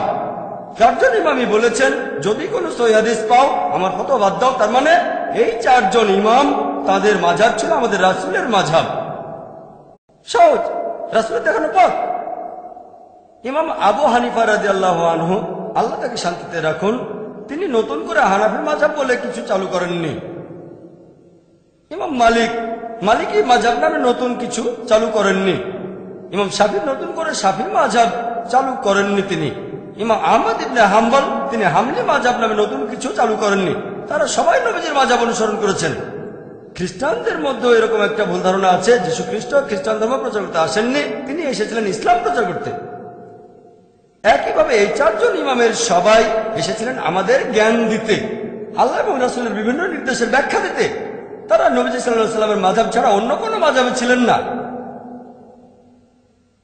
আল্লাহ পবিত্র কোরআনে বলেছেন, সূরা নিসার 59 নম্বর আয়াতে উল্লেখ করা হয়েছে আতিউল্লাহ আতিউর রাসূল, আল্লাহকে মানো এবং তার রাসূলকে মানো। এবং যারা তোমাদের মধ্যে ক্ষমতার অধিকারী, যারা বিভিন্ন ক্ষমতার অধিকারী এবং জ্ঞানের অধিকারী, আপনারা মানবেন আল্লাহ এবং তার রাসূলকে। এরপরে আল্লাহ বলেছেন তোমাদের মধ্যে যারা ক্ষমতার অধিকারী, যারা জ্ঞানের অধিকারী। তবে আয়াতটা এখানে শেষ হয়ে যায়নি, এখানে আরো বলা হয়েছে যদি তাদের মতভেদ থাকে আল্লাহ এবং রাসূলের কাছে ফিরে যাও। তাহলে যাদের জ্ঞান আছে, ইমাম শাফি, ইমাম আহমদ ইবনে হাম্বল, ইমাম মালিক, ইমাম আবু হানিফা, আল্লাহ তাদের শান্তিতে রাখুন সবাইকে, তাদের মতভেদ থাকলে আল্লাহ এবং রাসূলের কাছে ফিরে যাবেন। চারজন ইমাম একই কথা বলেছেন, যদি আমার ফতোয়া আল্লাহ এবং রাসূলের বিরুদ্ধে যায় আমার ফতোয়া বাদ দাও। আল্লাহ একই কথা বলেছেন, আতিউল্লাহ আতিউর রাসূল। আল্লাহ এবং রাসূলকে মানো। এবং যারা ক্ষমতার অধিকারী, যারা জ্ঞানের অধিকারী, তাদের মতভেদ থাকলে আল্লাহ এবং রাসূলের কাছে ফিরে যাও। যদি আল্লাহ এবং শেষ বিচারের দিনে বিশ্বাস রাখো, কারণ এটাই হলো উত্তম এবং পরিণামে প্রকৃষ্টতর। কোন রকম মতভেদ থাকলে আমরা কি করব? আল্লাহ এবং রাসূলের কাছে ফিরে যাব। ব্যাপারটা খুব সহজ। তবে কিছু মুসলিম আছে যারা আমাকে প্রশ্ন করতে পারে, ভাই জাকির ভালো, যেসব লোকের কোরআন এবং হাদিসের যথেষ্ট জ্ঞান আছে তাদের জন্য এটা সহজ যে কোনটা ভুল আর কোনটা ঠিক, কোনটা সহিহ হাদিস আর কোনটা জয়ীফ হাদিস। এখন আমরা কিভাবে সাধারণ মুসলিম হিসেবে, কমন মুসলিমরা বুঝতে পারবো যে কোনটা ঠিক আর কোনটা ভুল? প্রশ্নটা খুবই সুন্দর। আমি তাদের বলি, তারা বলে এই জন্য আমরা তাকলিদ করি। তখন তাদের বলি এই তাকলিদ শব্দটার অর্থ কি? তাকলিদ মানে দেখেন, কোন ইমামের কথাগুলো অনুসরণ করলে সেটাকে তাকলিদ বলা হয় না, হবেন মুকাল্লিদ।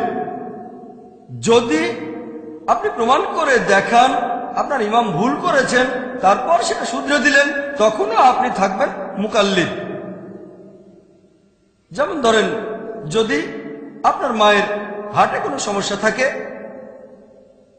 ঠিক হার্টে সমস্যা আছে, তাহলে ডাক্তার লাগবে। এখন কার কাছে যাবেন? ডাক্তার কাছে তো যাবেন না, যাবেন একজন হার্ট স্পেশালিস্টের কাছে। আপনি ভেবে দেখবেন এমবিবিএস না না না না এমডি। হ্যাঁ এমডি। এমডি কিসের উপরে? ব্রেনের উপর? না না না না, হার্ট ঠিক আছে। তাহলে ডাক্তারের কাছে যাওয়ার আগে রিসার্চ করবেন আপনি। আপনি সেই ডাক্তারের ডিগ্রিটা দেখবেন, এমবিবিএস? না না না। এমডি? হ্যাঁ। কিসের উপরে এমডি? গাইনোকোলজি? না না না। কিডনি? না না না। ব্রেন? না না না। কার্ডিওলজি? হ্যাঁ ঠিক আছে। ডিএম? আরো উপরে এমডি অফ মেডিসিন। তার চেয়ে বড় ডাক্তার হচ্ছে ডিএম। আগে রিসার্চ করে তারপরে ডাক্তারের কাছে যান। যে কোনো ডাক্তারকে তো দেখাবেন না। যদি রাস্তায় কেউ বলে আপনার মায়ের হার্টের সমস্যা, একটা কাজ করেন, আপনি কি সেটা করবেন? তার কথা শুনবেন না, আপনি রিসার্চ করবেন। একইভাবে তৃতীয় ক্যাটাগরি, আতিউল্লাহ আতিউর রাসূল, আল্লাহ এবং তার রাসূলকে মানো। তৃতীয় ক্যাটাগরি হলো তোমাদের মধ্যে যাদের জ্ঞান আছে অথবা যারা হলো ক্ষমতার অধিকারী। আপনি রিসার্চ করবেন। একজন বিশেষজ্ঞ কোনো মত দিলে সেটা ঠিক হতে পারে, ভুলও হতে পারে। আপনি সব চেক করতে পারবেন না। ধরেন 10 জন বিশেষজ্ঞের মত শুনলেন, আপনি বললেন যে প্রথম বিশেষজ্ঞ প্রায় 30-40টা রেফারেন্স দিয়েছেন, আমি 20টা চেক করে দেখেছি, 20টাই কোরআন এবং সহিহ হাদিসে, তাহলে 21 নম্বরটা চেক করতে হবে না। এরপর তৃতীয় বিশেষজ্ঞকে দেখলেন, তারটা হলো মিক্সচার, কিছু আছে সহিহ হাদিস আর কিছু জয়ীফ হাদিস। তৃতীয় বিশেষজ্ঞ, তার বলা বেশিরভাগ কথাই হচ্ছে ভিত্তিহীন, সেখানে কোনো সহিহ হাদিস নেই। বুখারী, সহিহ বুখারী খোলেন, 7000-এরও বেশি হাদিস আছে, একটা সাথেও মিলে না। তাহলে অনেক বিশেষজ্ঞ আছেন, আপনি চেক করে দেখবেন। এখন আপনি চেক করে তারপর বুঝতে পারলেন যে হ্যাঁ প্রথম বিশেষজ্ঞ, হ্যাঁ কথা বলার সময় তিনি রেফারেন্স দেন, সব রেফারেন্সগুলো চেক করি কোরআন হাদিস দিয়ে। তারপর কি হবে? তাদের কোনো প্রশ্ন করলেন, 3 জন বিশেষজ্ঞ মতামত দিলেন, আপনি অটোমেটিক্যালি মানবেন প্রথম জনের কথা, কারণ এর আগে তার 20টা রেফারেন্স চেক করেছেন, সবগুলোই ঠিক ছিল। তাহলে ইনশাল্লাহ 21 নম্বর রেফারেন্সটাও ঠিক হবে। প্রত্যেক মুসলিম বিশেষজ্ঞের বলা সবকিছু চেক করতে পারবেন না। আপনি এখানে আগে রিসার্চ করে নেবেন। প্রথম যে বিশেষজ্ঞ, হ্যাঁ তিনি কোরআন হাদিস নিয়ে কথা বলেন। ধরেন মোট 4 জন বিশেষজ্ঞ, ইনি হলেন প্রথম বিশেষজ্ঞ। এরপর দ্বিতীয় বিশেষজ্ঞ যা বলেছেন তার কিছু সঠিক কিছু বেঠিক। এরপর তৃতীয় যে বিশেষজ্ঞ, বেশিরভাগই ভুল। তাহলে আপনি রিসার্চ করে বোঝার চেষ্টা করবেন যে কেমন বিশেষজ্ঞ। তারপর যদি রিসার্চ না করে প্রথম বিশেষজ্ঞকে মেনে চলেন, কোনো সমস্যা নেই। তবে ধরেন আপনি প্রথম বিশেষজ্ঞের কথা মানেন, তার উপরে রিসার্চ করেছেন, আরেকজন বিশেষজ্ঞ বললেন প্রথমজন যা বলেছেন সেটা ভুল, আমি প্রমাণ করে দেখাতে পারি কোরআন এবং হাদিস দিয়ে। প্রমাণটা চেক করেন, যদি প্রমাণ ভুল হয় তাকে বাতিল করেন, প্রথমজনকে মেনে চলেন। কিন্তু সেই প্রমাণটা সেই বিশেষজ্ঞ যেটা দেখিয়েছেন যে কোরআন আর হাদিসের কথা প্রথম বিশেষজ্ঞের কথার বিরুদ্ধে যাচ্ছে, তাহলে প্রথম বিশেষজ্ঞের কথা বাতিল করে দেন। এখানে আরেকটা উদাহরণ দেই। যেমন ধরেন আমি যখন কিছু শুনি, আমি যেটা বলি লেকচারের আগে আমি রিসার্চ করি, কিন্তু আমার মাথার ভেতরে আরো অনেক তথ্য আছে, অনেক ইনফরমেশন আছে যেগুলো চেক করা হয়নি। তারপরও ক্যাটাগরি করি। যেমন ধরেন যদি আমি শেখ নাসিরউদ্দিন আলবানীর কোনো মতামত শুনি, মাশাআল্লাহ তিনি কিছুদিন আগে মারা গেছেন, আমার মতে তিনি বর্তমান সময়ের অন্যতম সেরা মুহাদ্দিস ছিলেন, তাই তিনি যা বলেছেন আমি সেগুলো অনুসরণ করি, কারণ আমি চেক করে দেখেছি তিনি মাশাআল্লাহ কোরআন হাদিস অনুযায়ী কথা বলতেন। কিন্তু কেউ যদি ফতোয়া দেন নাসিরউদ্দিন আলবানীর বিরুদ্ধে, যদি সেটা কোরআন হাদিস অনুযায়ী হয়, নাসিরউদ্দিন আলবানীর ফতোয়াটাকে আমি বাতিল করে দেব, করতে পারি। তবে আমি জানি যে প্রত্যেক মানুষই ভুল করতে পারে। ইমাম শাফি ভুল করেছেন, ইমাম আবু হানিফা ভুল করেছেন, ইমাম আহমদ ইবনে হাম্বল, ইমাম মালিকও ভুল করেছেন। তাহলে নাসিরউদ্দিন আলবানী ভুল করতে পারেন? করতে পারেন। তবে সেই বিশেষজ্ঞদের একজন যারা কোরআন হাদিস অনুযায়ী কথা বলেন, তাহলে যদি কেউ ফতোয়া দেন এখানকার স্থানীয় লোক আর নাসিরউদ্দিন আলবানী, আমি আলবানীর কথাটাই মানবো যদি হাতে সময় থাকে। তবে লেকচারে কিছু বললে সেটা আমি চেক করি, লেকচারটা চেক করে নিই, কারণ সেটা দায়িত্ব আমার। তবে যদি আমি কোনো মতামত দিতে চাই, আমার পক্ষে সব হাদিস চেক করা সম্ভব না, কঠিন, সাধারণ মানুষের পক্ষে কঠিন। তাই দেখতে হবে কোন বিশেষজ্ঞের কথা শুনছেন, অথবা কোন বইটা পড়ছেন, কার লেখা বই পড়ছেন, কার লেকচারের ক্যাসেট আপনি শুনছেন। এভাবে ক্যাটাগরি করেন। ভালো বিশেষজ্ঞ, এই বিশেষজ্ঞের 20% কথা ভুল, এই বিশেষজ্ঞের 50%, এই বিশেষজ্ঞের 90% ভুল। তারপর যদি হাতে সময় না থাকে আর প্রথম বিশেষজ্ঞের উপরে আপনার ভরসা থাকে, সবকিছু চেক করতে আর হবে না। যদি হাতে সময় থাকে তাহলে চেক করেন, ভালো। আলহামদুলিল্লাহ, মাশাআল্লাহ। যদি সময় থাকে চেক করতে পারেন, তবে এটা তাকলিদ না। যদি কেউ প্রমাণ দেখায় যে আপনি যাকে মেনে চলেন তার কথা ভুল, তারপরও তাকে অন্ধভাবে অনুসরণ করেন, সেটা তাকলিদ। আমরা তাকলিদ করবো শুধু আল্লাহ এবং রাসূলের উদ্দেশ্যে, ব্যাস। আতিউল্লাহ আতিউর রাসূল, ব্যাস, আর কেউ না। সহজ সহজ নিয়ম। এখন কেউ হয়তো আমাকে বলতে পারে, ভাই জাকির, আপনি বলছেন দল তৈরি করবেন না আপনি, কিন্তু নবীজি তো বলে গেছেন ৭৩টা আলাদা দল তৈরি হবে। আমি বলবো, হ্যাঁ, নবীজি বলেছেন এমনটা হবে, বলেননি এটা করা উচিত। আল্লাহ আমাদের নিষেধ করেছেন, তবে নবীজি জানতেন, যদিও আল্লাহ বলেছেন দলে বিভক্ত হয়েও না, তারপরে মুসলিমের বিভক্ত হবে, নবীজি এটা জানতেন। তিনি বলেননি যে বানানো উচিত। আর আপনারা যদি সহিহ হাদিস পড়েন, আবু দাউদ ৪৫৭৯ এবং ৪৫৮০ নম্বর হাদিস বলা হয়েছে যে নবী মুহাম্মদ সাল্লাল্লাহু আলাইহি ওয়াসাল্লাম বলেছেন যে ইহুদিরা ৭১ বা ৭২টা দলে বিভক্ত, খ্রিস্টানরা ৭০ বা ৭১টা দলে বিভক্ত, আর মুসলিমরা ৭৩টা দলে বিভক্ত হবে। এরপর তিরমিজিতে আছে ১৩১ নম্বর হাদিস, এছাড়াও তিরমিজির ২৬৪৩ নম্বর হাদিস। আমাদের নবীজি বলেছেন যে বনী ইসরাইল, ইহুদি এবং খ্রিস্টানরা মোট ৭২টা দলে বিভক্ত হয়েছে, তবে আমার উম্মাহ তারা ৭৩টা দলে বিভক্ত হবে। একটা দল বাদে অন্য সবাই দোজখে যাবে। সাহাবীগণ প্রশ্ন করলেন, সেই দলে কারা? নবীজি বললেন, যারা আমাকে এবং আমার সহচরদের অনুসরণ করবে।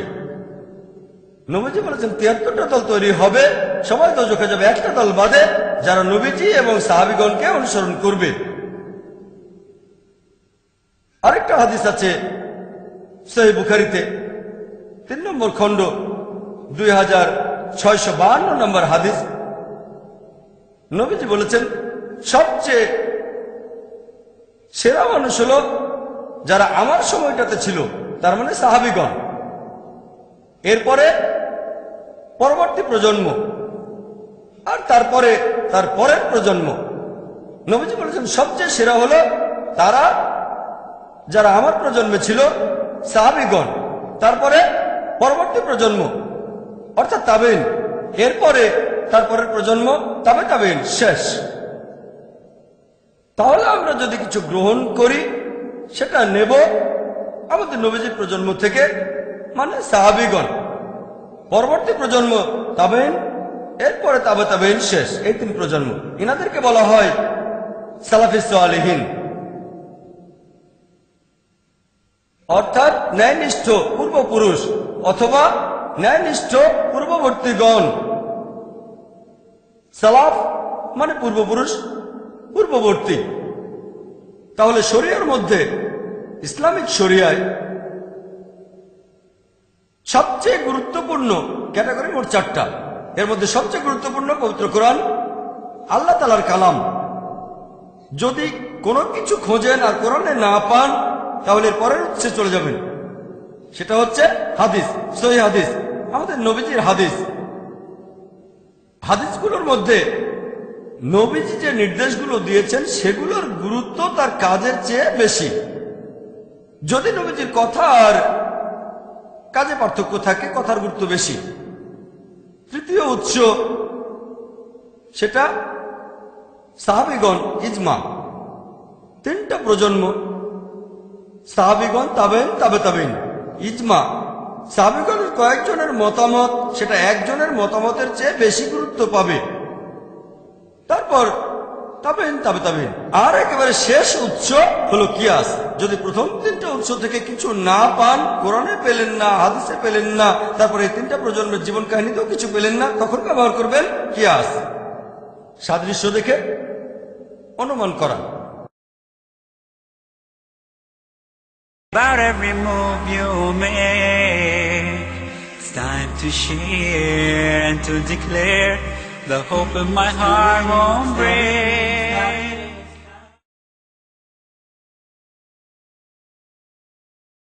তাহলে শরিয়াতে 4টা জিনিস আছে, পবিত্র কোরআন, সহিহ হাদিস। কোন সহিহ হাদিস কোরআনের বিরুদ্ধে যাবে না, কোরআন 1 নম্বর, তারপর সহিহ হাদিস। এই হাদিসগুলোর মধ্যে কাজের চেয়ে কথার গুরুত্ব অনেক বেশি, নবীজির নির্দেশের গুরুত্ব তার কাজের চেয়ে বেশি। তারপর 3 প্রজন্মের রেখে যাওয়া দৃষ্টান্ত। সাহাবিগণ, তাবেইন, তাবেইন, একজনের চেয়ে কয়েকজনের মতের গুরুত্ব বেশি, তারপরে হলো কিয়াস। আমরা এই নিয়মটা মেনে চলবো কোরআন আর সুন্নাহ। কিন্তু সব গ্রুপই তো বলে আমরা কোরআন এবং সুন্নাহ মেনে চলি, কেউ তো বলে না যে তারা কোরআন সুন্নাহ মেনে চলে না। এখন কোরআন আর সুন্নাহ মানব কিভাবে? যেভাবে আমাদের নবীজি আর সাহাবীগণ বুঝেছিলেন, 3 প্রজন্ম যেভাবে বুঝেছিলেন। সাহাবীগণ বলেছেন যে আমাদের নবীজি মুহাম্মদ সাল্লাল্লাহু আলাইহি ওয়াসাল্লাম বলেছেন সেরা প্রজন্ম হলো আমার প্রজন্ম, তারপরের প্রজন্ম আর তারপরেরটা। তাই যদি কোনো মতভেদ দেখা দেয় যে কোরআনের অমুক আয়াতের অর্থ কি হবে, আমাদের দেখতে হবে সাহাবীগণ সেটা কিভাবে বুঝেছিলেন। যদি সেখানে না পান তাহলে পরের প্রজন্ম তাবেইন, সেখানেও যদি না পান তারপরের প্রজন্ম তাবেইন, এভাবে মেনে চলবো। পবিত্র কোরআনের অনেক আয়াতেই বলা হয়েছে, যেমন মাসা, এর দুটো অর্থ সহবাস করা, শারীরিক স্পর্শ। তারপর সহিহ হাদিস দেখলে জানতে পারবেন যে এটা সহবাস করা, শারীরিক স্পর্শ না। সহজ। একইভাবে পবিত্র কোরআনের কোনো আয়াত নিয়ে যদি কোনো রকম মতভেদ থাকে তাহলে আমরা সেটার ব্যাখ্যা খুঁজব। যদি কোরআনের অন্য কোনো আয়াতে উল্লেখ থাকে কোরআনে শ্রেষ্ঠ, যদি না থাকে তাহলে নবীজির হাদিস খুঁজে দেখবেন। যদি সেখানে না পান তাহলে দৃষ্টান্ত দেখবেন সাহাবীগণ, তাবেইন আর তাবেইন। শেষ। তাহলে প্রমাণের জন্য হুজ্জা আর কোরআনকে বোঝার জন্য, হাদিস বোঝার জন্য আমাদের সামনে পথ দেখাবেন আল্লাহ এবং তার রাসূল, তারপর সালাফিস সালেহিন। আমরা এইভাবে মেনে চলব। এছাড়াও পবিত্র কোরআনের অনেক আয়াতের দুটো অর্থ হতে পারে। যেমন পবিত্র কোরআন সূরা বাকারায় আছে, আল্লাহর পথে যারা নিহত হয় তাদের মৃত বলো না, বরং তারা জীবিত। অনেকে বলবে তাহলে তো তারা বেঁচে আছে, তাদের সাথে কথা বলতে পারবো। এখন এই শহীদরা যদি জীবিত হয় তাহলে আমাদের নবীজিও বেঁচে আছেন। খুব সুন্দর যুক্তি। কিন্তু সাহাবীগণ এটা কিভাবে বুঝেছিলেন? তারা কি ধরে নিয়েছিলেন যে নবীজি বেঁচে আছেন? তারাই কবর দিয়েছেন। তারা নবীজির জানাজার নামাজও পড়েছেন। যুদ্ধের ময়দানে যখন মুসলিমরা শহীদ হয়েছেন, সাহাবীগণ তাদের জানাজার নামাজও পড়েছেন। জীবিত কারোর জানাজার নামাজ কি পড়া যায়? না। এখানে কোরআনের আয়াতটা বলছে শত্রুরা যখন উল্লাস করে বলে তোমাদের লোকদের মেরেছি, তবে তাদের সাথে পরকালে দেখা হবে, তারাই সবচেয়ে লাভবান। এখানে শারীরিক বেঁচে থাকার কথা বলা হচ্ছে না। যদি শারীরিকভাবে জীবিত থাকতেন সাহাবীগণ কবর দেবেন কেন? তাহলে পবিত্র কোরআনের কোনো আয়াত নিয়ে যদি মতভেদ দেখা দেয় তাহলে ব্যাখ্যা খুঁজবেন কোরআন, হাদিস আর সাহাবীগণের বিভিন্ন দৃষ্টান্তে, সেখানে উত্তরটা পাবেন। খুবই সহজ, কঠিন না। বিশেষজ্ঞ হতে হবে না, আপনাকে সামান্য একটু রিসার্চ করতে হবে, সামান্য, বেশি না। এখন আরেক দল লোক আছে, যখন তাদের বলি যে আপনি কোন দলে, আপনার পরিচয় কি, তারা বলে আমি আহলে হাদিস। আমি বলি আহলে হাদিসের অর্থটা কি? তারা বলে আমরা হলাম কোরআন আর সুন্নাহর অনুসারী, কোরআন এবং হাদিস। আমি বললাম ভালো, যুক্তি আছে। আমি তাদের বলি ঠিক আছে, আপনি নিজেকে আহলে হাদিস বলছেন, কিন্তু আমি আমাকে বলি আহলে সহিহ হাদিস, কারণ আমি মানি শুধু কোরআন আর সহিহ হাদিস। অনেক মুসলিম মেনে চলে জয়ীফ হাদিস আর মওদু হাদিস, আমি আহলে সহিহ হাদিস। যদি এরকম নাম ডাকতে চান, দেখেন অনেক হাদিসে আছে যেগুলো জয়ীফ হাদিস আর মওদু হাদিস, নাবির নিচে হাত বাঁধা এরকম। এখন তারা বলে আহলে হাদিস, আমি বলি আহলে সহিহ হাদিস। যদি এরকম নামে ডাকতে চান, আমি তাদেরকে বলি ভাই আপনারা আহলে হাদিস মানে কোরআন আর হাদিস পুরোপুরি মেনে চলেন, খুব ভালো কথা। আমি তাদের প্রশ্ন করি, পবিত্র কোরআনের কোন জায়গায় কোন আয়াতে আল্লাহ তাআলা বলেছেন নিজেদের আহলে হাদিস বলে ডাকো? কোনো উত্তর দেয় না। এরকম কোন সহিহ হাদিস কি আছে যেখানে নবীজি বলেছেন নিজেদের আহলে হাদিস বলে ডাকো? উত্তর নেই। সেজন্য আমি নিজেকে আহলে হাদিস বলে ডাকি না, আমি নিজেকে বলি মুসলিম।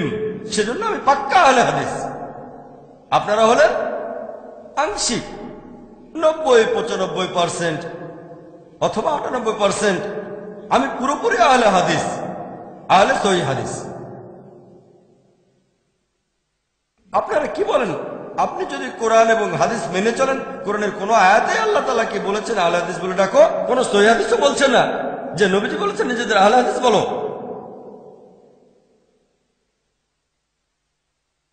এছাড়াও আরো একটা গ্রুপ আছে, এরাও আহলে হাদিসের মতোই। তারা বলে আমরা সালাফি। আমি বলি সালাফি? আমি একজন সালাফি। আমি বলি সালাফি মানে কি? তারা বলে সালাফি অর্থ আমরা মানি সালাফি সালেহিনকে। আমিও তো সালাফি সালেহিনকে মানি। আমি মানে আল্লাহকে এবং তার রাসূলকে এবং সালাফি সালেহিনকে, নবীজি সাল্লাল্লাহু আলাইহি ওয়াসাল্লামের সময়কার প্রজন্ম এবং তার দুটো প্রজন্মকে। তারপর থেকে জিজ্ঞেস করি, কোরআনের কোন জায়গায় কোন আয়াতে কি আল্লাহ বলেছেন নিজেদের সালাফি বলো? তারা বলে না। কোন হাদিস কি আছে যেখানে আমাদের নবীজি বলেছেন নিজেদের সালাফি বলো? তারা বলেন না। তবে সেখানে একজন সালাফি আমাকে একটা হাদিস দেখালো, নবীজি বলেছেন আমি একজন সালাফ। সে উদ্ধৃতি দিল, এটা আছে সহিহ মুসলিমে, পুরো রেফারেন্সটা বলেনি। বললাম ঠিক আছে। আমি সহিহ মুসলিম দেখলাম, চেক করি, এই হাদিসটা আছে সহিহ মুসলিমে, হাদিস নম্বর সম্ভবত 2405 বা 6, 2405-6 এরকম হাদিস, সহিহ হাদিস। তবে এই কথাটা মাঝখান থেকে নেয়া, মাঝামাঝি। পুরো হাদিসটা বলছে যে মুহাম্মদ সাল্লাল্লাহু আলাইহি সাল্লাম তার মেয়েকে বললেন, ফাতিমা রাদিয়াল্লাহু আনহাকে, যে আমি একজন উৎকৃষ্ট সালাফ তোমার জন্য, আমি একজন উৎকৃষ্ট সালাফ তোমার জন্য। এখানে বাবা বলছেন তার মেয়েকে। এখন নবীজি মুহাম্মদ সাল্লাল্লাহু আলাইহি ওয়াসাল্লাম তার মেয়েকে বললেন হযরত ফাতিমা রাদিয়াল্লাহু আনহাকে যে আমি একজন উৎকৃষ্ট সালাফ। আরবি ভাষায় এই সালাফ শব্দটার অর্থ হচ্ছে পূর্বসূরি, পূর্বপুরুষ। তাহলে আমি যদি আমার মেয়েকে বলি আমি তোমার সালাফ, সমস্যা নেই। একজন আরব খ্রিস্টান যদি তার মেয়েকে বলে আমি তোমার জন্য সালাফ, কোনো সমস্যা নেই। অর্থের দিক থেকে কোনো সমস্যা নেই। তবে ইসলাম অনুযায়ী পূর্বপুরুষ, হ্যাঁ, মুহাম্মদ সাল্লাল্লাহু আলাইহি সাল্লাম তার মেয়ের জন্য উৎকৃষ্ট সালাফ। তবে আমাদের মধ্যে প্রত্যেকে হয়তো তার মেয়ের জন্য উৎকৃষ্ট ইসলামিক সালাফ নয়, হয়তো সেই সন্তান বাবার চেয়ে আরো বেশি ইসলামিক। তাহলে প্রত্যেক বাবা মাই সন্তানকে এটা বলতে পারে না। যদি সালাফের শব্দগত অর্থটা ধরেন, বিশেষজ্ঞদের মতে, সালাফিদের মধ্যে অনেক বিখ্যাত বিশেষজ্ঞ আছেন, তারা বলেন বর্তমানে কেউ বলতে পারে না যে সে একজন সালাফ। কেন? আমরা খালাফ, আমরা পরে এসেছি। সালাফগণ ছিলেন আমাদের আগে। তাহলে আগের মানুষদের সাথে তুলনা করলে আমরা খালাফ। হ্যাঁ, আমরা সালাফ হতে পারি আমাদের সন্তান, নাতি নাতনি, বংশধরদের জন্য। তাহলে টেকনিক্যালি আমরা সালাফ হতে পারি, ইসলামিক্যালি না। ইসলামিক্যালি আমরা খালাফ। ক্লিয়ার? আমি একবার অস্ট্রেলিয়ায় গিয়েছিলাম, সেবারে ওখানে প্রথম গিয়েছিলাম লেকচার ট্যুরে। যারা ডেকেছিলেন মাশাআল্লাহ তারাও কোরআন সুন্নাহ মেনে চলেন, সহিহ হাদিস। তারা ইনভাইট করলেন, যথাসময়ে আমি অস্ট্রেলিয়ায় পৌঁছালাম। তারপর সেই শহরেও পৌঁছে গেলাম। আমি তাদের নাম বলবো না, সবাই খুব ভালো মাশাআল্লাহ। রাতের বেলায় আমরা পৌঁছালাম, আমার সাথে আমার ক্যামেরা ক্রুরাও ছিল। তখন আমরা সবাই সেখানে নামাজ আদায় করলাম। তাদের একজন বলল, আরে আপনারা তো আমাদের মতো করেই নামাজ পড়েন। আমি বললাম, আপনাদের মতো করে মানে? আমি নবীজির মতো করে নামাজ পড়ি। তারা বলছে, আপনারা তো আমাদের মতো করে নামাজ পড়েন, আপনাদের মতো করে মানেটা কি? আমরা নবীজির মতো করে পড়ি। এই গ্রুপের অনুসারীরা মাশাআল্লাহ কোরআন সহিহ হাদিস মেনে চলে। তবে তাদের বলা উচিত ছিল, দেখে ভালো লাগলো আপনারা নবীজির মতো করে নামাজ পড়েন, আমাদের মতো করে না। আমি তো তাকে দেখে নামাজ পড়ছি না, আমি আগে থেকে নামাজ পড়ছি। আমি তার মতো করে পড়ছি না, আমি নবীজির মতো করে নামাজ পড়ছি। আর আলহামদুলিল্লাহ সেও নবীজির মতো করে পড়ছে।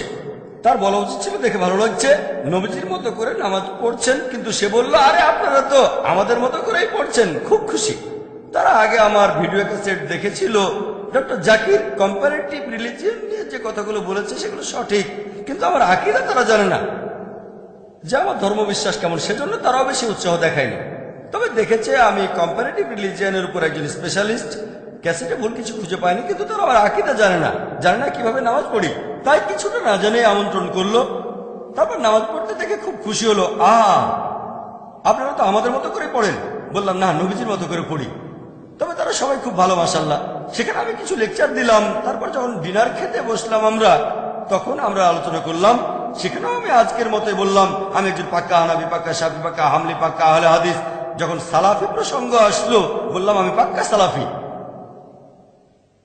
তবে কোরআন বলছে না নিজেদের সালাফি বলে রাখো। অথবা কোনো সহিহ হাদিসও নেই যেখানে নবীজি বলেছেন নিজেদের সালাফি বলো। প্রায় সবাই আমার সাথে একমত হলো, শুধু একজন বাদে। এক ভাই একমত হলো না, অন্য সবাই বলল মাশাআল্লাহ জাকির ভাই আপনার সাথে আমরা একমত।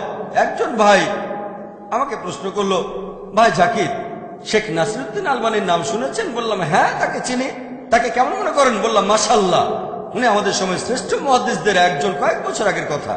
শেখ নাসিরুদ্দিন তখন জীবিত ছিলেন রহিমুল্লাহ, আল্লাহ তাকে শান্তিতে রাখুন।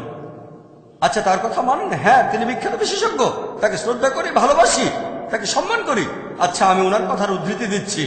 সে ইন্টারনেটে গিয়ে albani.com থেকে ডাউনলোড করলো ওনার ফতোয়া। এখন এই ফতোয়ার উত্তর দেন শেখ নাসিরুদ্দিন আলবানী, আল্লাহ তাকে শান্তিতে রাখুন, তাকে শ্রদ্ধা করি, ভালোবাসি, সম্মান করি, আমি তার প্রশংসা করি। মুসলিম বিশেষজ্ঞদের মধ্যে এই ব্যাপারে দুটো গ্রুপ আছে। এক গ্রুপ বলেন সালাফি বলে পরিচয় দেওয়া ফরজ, শেখ আলবানী হচ্ছেন সেই দলে। এই বিশেষজ্ঞরা বলেন সালাফি বলে পরিচয় দেওয়া ফরজ। আমি বললাম আলহামদুলিল্লাহ, যদি কেউ প্রমাণ করে দেখাতে পারে কোরআন এবং হাদিস থেকে, আজকে প্রমাণ দিলে আমি আজকে থেকে সেটা পালন করতে শুরু করব। তবে আমি চেক করে দেখব, যদি কেউ আজকে আমার সামনে প্রমাণ করতে পারে কোরআন আর হাদিস থেকে যে সালাফি পরিচয় দেওয়াটা ফরজ অথবা আহলে হাদিস বলা ফরজ, আমি পালন করব। অথবা নিজেকে হানাফি পরিচয় দেওয়া ফরজ বা মালিকি বলা ফরজ, আমি সেটা পালন করব। আমি আমার ধর্মের লেভেল হিসেবে নিজেকে বলতে চাই একজন মুসলিম। যখন সেই ফতোয়াটা পড়লাম শেখ নাসিরুদ্দিন আলবানীর, তিনি তার সময়ের একজন সেরা বিশেষজ্ঞ, তিনি বলেছেন যে ইমাম হানিফা বলেছেন, একটা হাদিসের উদ্ধৃতিও দিয়েছেন যে ইসলামে ৭৩টা দল হবে, সবাই দোজখে যাবে, শুধু একটা দল বাদে, সেই দলটা হলো জামা। আর এই জামা শব্দটার অর্থ প্রথম ৩টা প্রজন্ম, হাদিসটা আছে সহিহ বুখারীতে। হ্যাঁ, আমিও সেটা মানি। তিনি বলেছেন, আবু হানিফার উদ্ধৃতিতে ইমাম আবু হানিফা বলেছেন যে জামা অর্থ অনুসরণ করা সাহাবীগণ এবং তার পরের ২ প্রজন্মকে সালাফি সালেহীন। বললাম আমি তো সেটা মানি। সে আমাকে আরো দেখালো ইবনে তাইমিয়ার উদ্ধৃতি, এটা বাধ্যতামূলক যে তোমরা মেনে চলবে সালাফি সালেহীনকে। বললাম আমি তো মানি। তারপর সে ফতোয়া দেখালো ইমাম শাফির, এটা বাধ্যতামূলক, তোমরা মেনে চলবে ৩ প্রজন্মকে, ধার্মিক পুরুষদের। বললাম আমি তো মানি, সমস্যাটা কোথায়? ইনারা কি বলেছেন নিজেদের সালাফি বলে ডাকো? আবু হানিফা এই কথা বলেননি, ইমাম শাফিও কখনো বলেননি, শেখ ইবনে তাইমিয়াও বলেননি। লোকে মনে করে বলেছেন, আসলে বলেননি। তাহলে কোরআন হাদিস থেকে প্রমাণ করা যাচ্ছে না যে নিজেদের বলতে হবে সালাফি। এটা হলো একটা কিয়াস, শেখ নাসিরুদ্দিন আলবানীর দেয়া যুক্তি। আমি তাকে শ্রদ্ধা করি, তিনি একজন বিখ্যাত বিশেষজ্ঞ, আমি তাকে সম্মান করে ভালোবাসি। শেখ নাসিরুদ্দিন আলবানীকে একজন ইউজার প্রশ্ন করেছিল, ইন্টারনেটে albani.com গেলে দেখতে পাবেন, তিনি সেখানে যুক্তি দিয়েছেন কেন আমরা নিজেদের সালাফি সালেহীন বলবো। একজন প্রশ্নকারীর সাথে তার আলোচনা হচ্ছে, প্রশ্নকারী এক জায়গায় বলছে আমি একজন মুসলিম। শেখ নাসিরুদ্দিন আলবানী বললেন, আপনি কোন ধরনের মুসলিম? আপনি কি খারিজি? আপনি কি মুতাজালি? আপনি কি শিয়া নাকি রেফাদি নাকি আপনি কাদরি? কোন ধরনের মুসলিম? প্রশ্নকারী বলল, আমি কোরআন সুন্নাহ মেনে চলা একজন মুসলিম। কোন সুন্নাহ? কোরআন সুন্নাহ তো সবাই মেনে চলে, যেমন খারিজিরা কোরআন সুন্নাহ মেনে চলে, শিয়ারাও কোরআন সুন্নাহ মানে, কাদরিরাও কোরআন সুন্নাহ মানে। কোন ধরনের কোরআন সুন্নাহ? সে তখন বলল, আমি কোরআন এবং সুন্নাহ মেনে চলি যেভাবে সালাফি সালেহীন এগুলোর ব্যাখ্যা করেছিলেন। তখন শেখ বললেন, হ্যাঁ খুব ভালো, আমরা কোরআন সুন্নাহ মানবো যেভাবে সালাফি সালেহীন এগুলোর ব্যাখ্যা করেছেন। তাহলে এই বড় সেন্টেন্সটা ছোট করে বললে শব্দটা হচ্ছে সালাফি। তর্কে তিনি জিতে গেলেন, এটা বলছে সালাফিরা। শেখ তর্কে জিতলেন। ইন্টারনেটে গেলে দেখতে পাবেন আমি শেখ আলবানীকে শ্রদ্ধা করি। আমার অনেক লেকচারে কোনোটা সহিহ হাদিস কিনা সে ব্যাপারে ওনার রেফারেন্স দিয়েছি। তাকে শ্রদ্ধা করি, ভালোবাসি, তাকে সম্মান করি, তবে তাকলিদ না। তাকলিদ না, তাকলিদ শুধুমাত্র আল্লাহ এবং রাসূলের জন্য। হ্যাঁ, এটা যুক্তি, এটা হলো কিয়াস। এখন আমি বলবো কোরআন এবং সুন্নাহ থেকে প্রমাণ করে দেখান, যুক্তি না। আলহামদুলিল্লাহ সুম্মা আলহামদুলিল্লাহ, আল্লাহ আমাকে যথেষ্ট যুক্তি বুদ্ধি দিয়েছেন, সুম্মা আলহামদুলিল্লাহ। আমি কোনো বিশেষজ্ঞ নই, আমি নিজেকে মনে করি ছাত্র, তালবে ইলম। জ্ঞান আহরণ করি। তবে আল্লাহর রহমতে অনেক বিশেষজ্ঞের সঙ্গে কথা বলেছি, ইন্ডিয়ার অনেক বড় বড় বিশেষজ্ঞের সঙ্গে আলোচনা করেছি। কেউ এসেছেন নাদবা থেকে, কেউ দেওবান থেকে, সৌদি বিশেষজ্ঞদের সঙ্গে আলোচনা করেছি। আলহামদুলিল্লাহ অন্যান্য দেশের বিশেষজ্ঞদের সঙ্গে আলোচনা করেছি। আল্লাহ আমাকে সুযোগ দিয়েছেন আমাদের সময়ের এই বিখ্যাত বিশেষজ্ঞদের সঙ্গে আলোচনা করতে পেরেছি। আলহামদুলিল্লাহ সুম্মা আলহামদুলিল্লাহ। ওনাদের সংস্পর্শে আসার পর আল্লাহ আমার জ্ঞান আরো বাড়িয়ে দিয়েছেন। তারপরও আমি একজন ছাত্র, খুবই ক্ষুদ্র, আমার জ্ঞান খুবই সামান্য। তবে যুক্তিপাল্টা যুক্তির ব্যাপারে আল্লাহ আমাকে রহমত করেছেন। এখন আপনি কোন ধরনের মুসলিম? আপনি কি খারিজি, আপনি কি মুতাজালি, আপনি কি শিয়া, নাকি কাদরি, নাকি আপনি সুফি? এটা নিয়ে ছিল তর্কটা। সেই প্রশ্নকারী আর শেখের আলোচনা। তখন সেই প্রশ্নকারী বলল, আল্লাহ তো কোরআনে বলেছেন নিজেদের মুসলিম বলে ডাকো। শেখ উত্তর দিয়েছিলেন, ইসলাম ছিল তখন মাত্র এক দল, এখন অনেক আলাদা দল। সেজন্য এটা মুসলিমদের জন্য ফরজ, বাধ্যতামূলক যে আমরা নিজেদের পরিচয় দিতে গিয়ে বলবো সালাফি। যুক্তি। এখন আমি উত্তর দিচ্ছি। তর্ক সেখানে শেষ হয়ে গিয়েছিল। শেখ নাসিরউদ্দিন আলবানী সেই তর্কে জিতেছিলেন। আমার সাথে তর্ক করা লাগবে না, কোরআন হাদিস থেকে প্রমাণ করে দেখান। ডক্টর জাকির নায়েক সাথে সাথে মেনে নেবে। বিতর্কে আলহামদুলিল্লাহ সুম্মা আলহামদুলিল্লাহ আল্লাহ আমাকে রহমত করেছেন। বিতর্কের ক্ষেত্রে আলহামদুলিল্লাহ আল্লাহ আমাকে ক্ষমতা দিয়েছেন।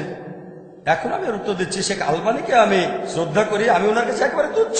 শেখ নাসিরউদ্দিন আলবানীর তুলনায় আমি সমুদ্রের কাছে এক ফোঁটা পানি। প্লিজ আমাকে ভুল বুঝবেন না।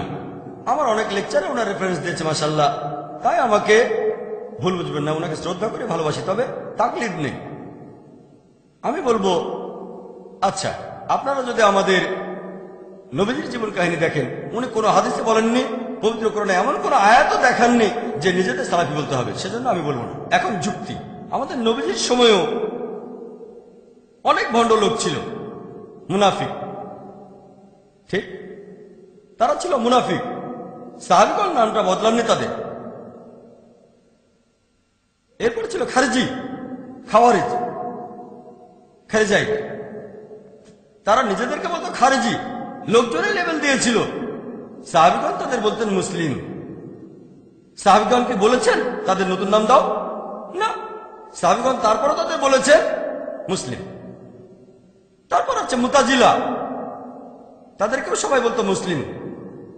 তাহলে সেই সময় ধর্ম নিয়ে মতভেদ ছিল? এমন না যে ছিল না। এবার মূল প্রসঙ্গে আসি, যে শেখ নাসিরউদ্দিন আলবানী বলেছেন আমাদের পরিচয় দিতে গিয়ে বলা উচিত সালাফি। আমার প্রশ্ন, কোন সালাফি? কোন সালাফি? আমি প্রশ্ন করব, সালাফিদের মধ্যে এখন গ্রুপ আছে। আপনি কি কুতুবি, নাকি সুলুরি, নাকি মাদখালি? আরো কয়েকটা গ্রুপের নাম আমি বলতে পারি। দেখেন, আমি কারো বিরুদ্ধে বলছি না, প্লিজ আমাকে ভুল বুঝবেন না। আমি কাউকে ছোট করতে চাচ্ছি না। তবে সালাফিদের মধ্যে এখন অনেক গ্রুপ আছে। আপনি যদি কখনো ইংল্যান্ডে যান, মাশাআল্লাহ, সুবহানাল্লাহ, আল্লাহু আকবার, অনেকগুলো গ্রুপ আছে। আর সেখানে প্রত্যেকটা গ্রুপ আরেক গ্রুপের সাথে লড়াই করছে আর বলছে অন্য সালাফি গ্রুপগুলো কাফির। নাউজুবিল্লাহ। সময় পেলে এই প্রসঙ্গে পরে আলোচনা করব। এখন আপনি কোন সালাফিতে দলে যাবেন? আপনি যে লেভেলটায় বসাবেন সেখানে একটা পর্যায়ে বিভক্তি চলে আসতেই হবে। যখন শিয়ারা আসলো তখন লোকজন বললো আমরা সুন্নি। নতুন গ্রুপ হলো আহলে সুন্নাহ ওয়াল জামাত। তারপর সেখানেও বিভক্তি সৃষ্টি হলো হানাফি, শাফি, হামলি, মালিকি। তারপর আরো নতুন গ্রুপ আসলো সালাফি, আহলে হাদিস। এগুলোর মধ্যেও গ্রুপ আছে। যখনই আমরা মানুষরা কোনো কিছুতে একটা লেভেল বসাবো, সেটা নিয়ে মতভেদ হবেই। এমনকি আমাদের ধর্ম নিয়েও অনেক ব্যাপারে মতভেদ হবে, সেটা আল্লাহ তাআলা বলেছেন। শুধুমাত্র মানুষের দেয়া লেভেলে মতভেদ হয় না। আপনি কি ভাবছেন আল্লাহ জানতেন না? আল্লাহ জানতেন মুসলিম উম্মার মধ্যে অনেকগুলো ভাগ হবে। আল্লাহ কোরআনের কথা বলেছেন, নবীজিও বলে গিয়েছেন। তবে নবীজি বলেননি নিজেদের পরিচয় দাও আহলে হাদিস অথবা সালাফি। আহলে হাদিস কোন আহলে হাদিস? আমি যেখানে থাকি সেই বোম্বেতে দুটো আহলে হাদিস আছে, জামিয়াত আহলে হাদিস আর গুরবা আহলে হাদিস। এখন আপনি কোন দলে যেতে চান? এক আহলে হাদিস আরেক আহলে হাদিসকে দোষারোপ করে। দেখেন, আমি এখানে আহলে হাদিসের নামে বদনাম করছি না, এজন্যই বলছি টপিকটা স্পর্শকাতর। ও আল্লাহ, আমি এখানে বলেছি শুধু কোরআন আর আল্লাহ রাসূলকে নিয়ে। প্লিজ আমাকে ভুল বুঝবেন না। আমি নাসিরউদ্দিন আলবানীকে শ্রদ্ধা করি, সালাফিদের শ্রদ্ধা করি। আরো বলবো, আশেপাশে বিভিন্ন মুসলিম গ্রুপ দেখেন, আপনারাও একমত হবেন যে আহলে হাদিস আর সালাফিরা কোরআন সুন্নাহ সবচেয়ে কাছাকাছি, এটা আমি স্বীকার করব। তবে তবে কোন সালাফি? প্রথম দিকে হয়তো নাসিরুদ্দিন আলবানীর সময়ও সালাফিদের মধ্যে গ্রুপ ছিল, এখন অনেক গ্রুপ আছে, সুরুলি, মাদখালি, কুতুবি। ও এর কথা ঠিক না, ওর কথা ঠিক না, ও নিজেকে সালাফি বলছে ঠিক না। এখন এসেছে নতুন বই, ট্রু সালাফি। ট্রু সালাফি, আমি সালাফিদের একটা দাওয়া অনুষ্ঠানে গিয়েছিলাম। ট্রু সালাফি, ট্রু সালাফি, এই ট্রু সালাফিটা কি? আমরা বোম্বেতে দাওয়ার উপরে ট্রেনিং দেই, পৃথিবীর বিভিন্ন দেশ থেকে লোকজন ট্রেনিং নিতে আসেন। সেবার 14টা দেশ থেকে 19 জন এসেছিলেন। তাদের অনেকেই এসেছিলেন মদিনা ইউনিভার্সিটি থেকে, মাশাআল্লাহ, তারপর বাহরাইন ইউনিভার্সিটি থেকে, এরকম তাদের অনেকেই সালাফি, মাশাআল্লাহ। তাদের সাথে আলোচনা করলাম সেখানে। আমি তাদেরকে প্রশ্ন করলাম, সালাফি হলো শর্টকাট, সংক্ষেপে বলা। পুরোপুরি বললে আমি কোরআন সুন্নাহ মানি যেভাবে সালাফি সালেহীন মানতেন, সংক্ষেপে সালাফি। আমি তাদের বললাম, সালাফি সালেহীন আগে নাকি মুহাম্মদ সাল্লাল্লাহু আলাইহি সাল্লাম আগে, কে বড়? তারা বলল মুহাম্মদ সাল্লাল্লাহু আলাইহি সাল্লাম। তাহলে নিজেদের মোহাম্মদই বলছেন না কেন? কি বলেন? ইন্ডিয়ার নিজেদের মোহাম্মদই বলে কারা? আপনারা কি তা জানেন? জানেন আপনারা? আমরা কি তাদের কথা মানি না? ইন্ডিয়ায় কারা নিজেদের আহমদিয়া বলে ডাকে। এখন কে বড়, মুহাম্মদ সাল্লাল্লাহু আলাইহি সাল্লাম না আল্লাহ? আল্লাহ। এখন যে আল্লাহর কাছে আত্মসমর্পণ করে তাকে বলা হয় মুসলিম। আমরা জানি মুসলিমদের মধ্যে অনেক দল আছে, নতুন নাম দিলে সেটার মধ্যে একটা বিভক্তি এসে যাবে। হানাফি মাযহাবে 4টা গ্রুপ আছে, শাফি মাযহাবে আছে কাদিম আর জাদিদ। তারপরে আহলে হাদিস, কাশ্মীরে গেলে দেখবেন অনেক আহলে হাদিসের গ্রুপ আছে। আর কেরালায় দেখবেন মুজাহিদি, মুজাহিদি KNM, কেরালা নাজরাতুল মুজাহিদি। কেরালায় তারা নিজেদের আহলে হাদিস বলে না, মুজাহিদি। আপনি যদি সৌদি আরবে গিয়ে বলেন আমি আহলে হাদিস, তারা বলবে সেটা আবার কি? সৌদি আরবে খুব কম লোক জানে আহলে হাদিস শব্দটা কি। তারা সালাফি শব্দের সাথে পরিচিত। তবে সালাফি আর আহলে হাদিস দুটো আসলে একই রকম, শুধু নামটা আলাদা। কিছু দেশে দেখবেন আনসারি, ঠিক? তাহলে এক এক জায়গায় এক এক নাম। আর ইন্ডিয়ার আহলে হাদিসরা অনেক জায়গায় সালাফি নামে পরিচিত, ঠিক? তাহলে আমরা বুঝতে পারছি যে আপনি যদি লেভেল দিতে চান, সালাফির চেয়ে মোহাম্মদে বলা ভালো, মোহাম্মদের চেয়ে মুসলিম আরো ভালো। সেজন্য আমি বলি নবী এবং রাসূলকে মানবো। আর নিজেকে লেভেল দিতে চাইলে আমি যেটা দেব সেটা হচ্ছে মুসলিম, আর কিছু না। শুরুতেও মুসলিম, শেষেও মুসলিম।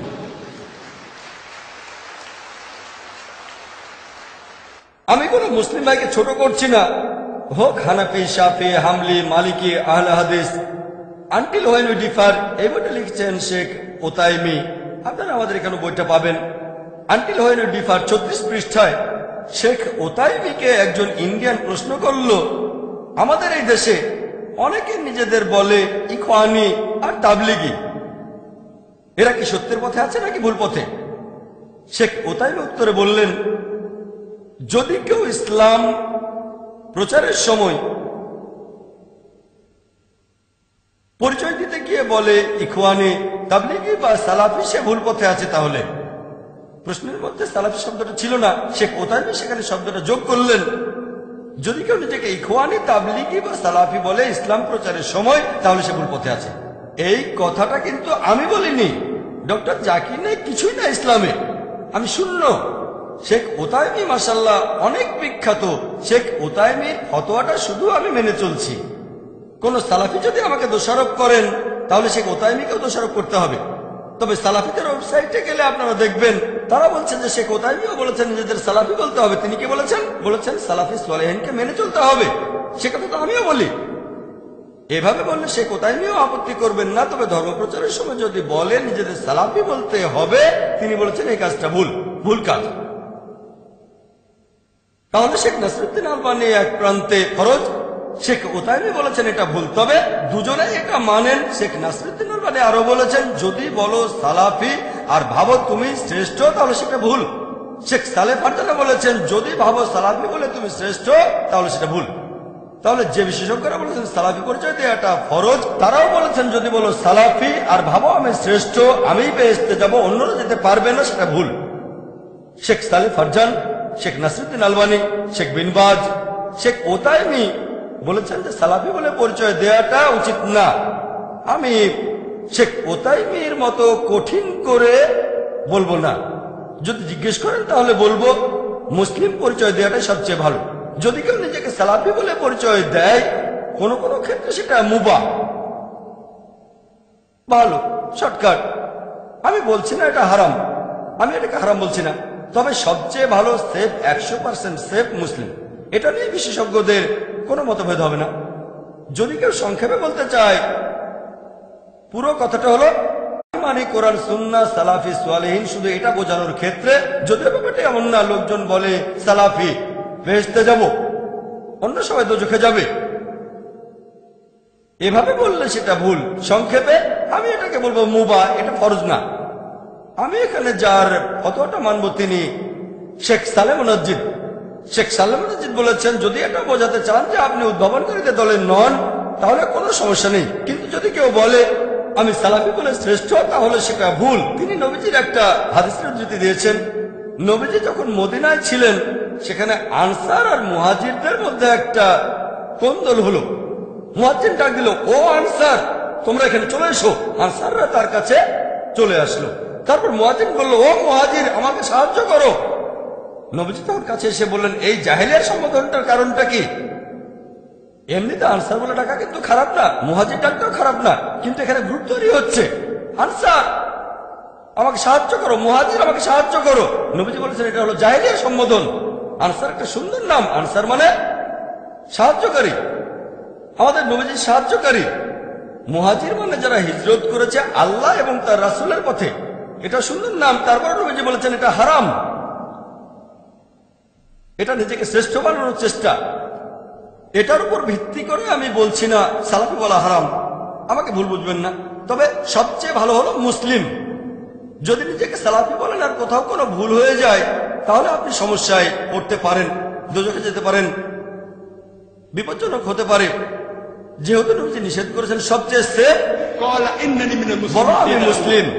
এমনিতে আপনি বলতে পারেন আমি পাক্কা হানাফি, পাক্কা শাফি, পাক্কা হামলি, পাক্কা মালিকি, পাক্কা আহলে হাদিস, পাক্কা সালাফি, কোনো সমস্যা নেই। তবে লেভেল, এখানে পরিচয় দেবেন মুসলিম। লেকচার শেষ করার আগে কয়েকজন বিশেষজ্ঞের কিছু বক্তব্যের উদ্ধৃতি দেব, যাতে আরো ভালো বুঝতে পারেন। এখন অনেকে তাকলিদের কথা বলেন, তাকলিদ থাকলে তাকে কাফির বলা হচ্ছে। ইমাম শাফি, আল্লাহ তাকে শান্তিতে রাখুন, তিনি বলেছেন আল্লাহ সুবহানাহু ওয়া তাআলাকে ডাকবে, আল্লাহ যে নামগুলো বলেছেন অন্য নামে ডাকাটা হারাম, কুফরি। আল্লাহকে ডাকবেন যে নামে আল্লাহ এবং তার রাসূল ডেকেছেন, অন্য নামে না, অন্য নামে ডাকাটা সেটা হারাম। তবে কেউ যদি অন্য নামে ডাকে ব্যাপারটা না জেনে, তাহলে সে কাফির নয়। ইমাম শাফি। শেখ ইবনে তাইমিয়া কি বলেছেন জানেন?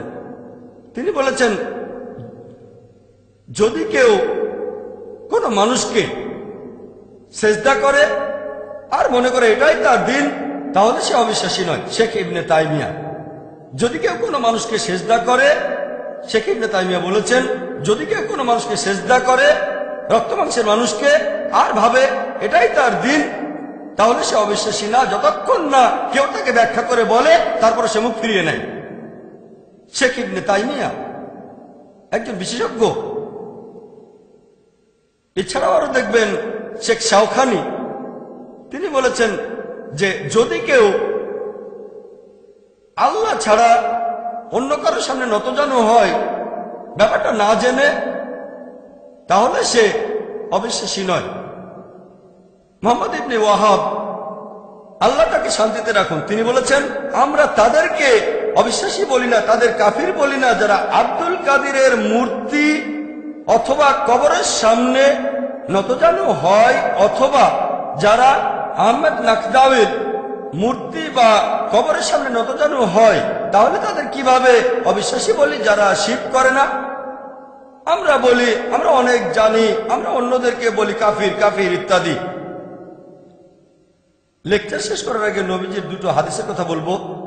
মুহাম্মদ সাল্লাল্লাহু আলাইহি ওয়াসাল্লাম বলেছেন, সহিহ মুসলিম 3 নম্বর খণ্ড 4565 নম্বর হাদিস, যে আরফাজা, আল্লাহ তাকে শান্তিতে রাখুন, উদ্ধৃতি দিয়েছেন যে আল্লাহ রাসূল বলেছেন একটা সময় আসবে যখন সমাজে অনেক খারাপ কাজ হবে, আর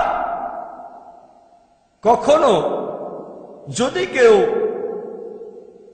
মুসলিম উম্মার একতা নষ্ট করতে চায় তাকে তরবারি দিয়ে আঘাত করো, যদি সে তাতেও না থামে মেরে ফেলো। নবীজি বলেছেন যদি কেউ মুসলিম উম্মার একতা নষ্ট করতে চায় তাকে তরবারি দিয়ে আঘাত করো, যদি তাতেও না থামে তাকে মেরে ফেলো। সহিহ মুসলিম 3 নম্বর খণ্ড 4565 নম্বর হাদিস। লেকচার শেষ করার আগে নবীজি সাল্লাল্লাহু আলাইহি ওয়াসাল্লামের আরেকটা হাদিস আপনাদের বলবো। সহিহ বুখারী 4 নম্বর খণ্ড 3606 নম্বর হাদিস। এই হাদিসটা বলে আমি শেষ করব।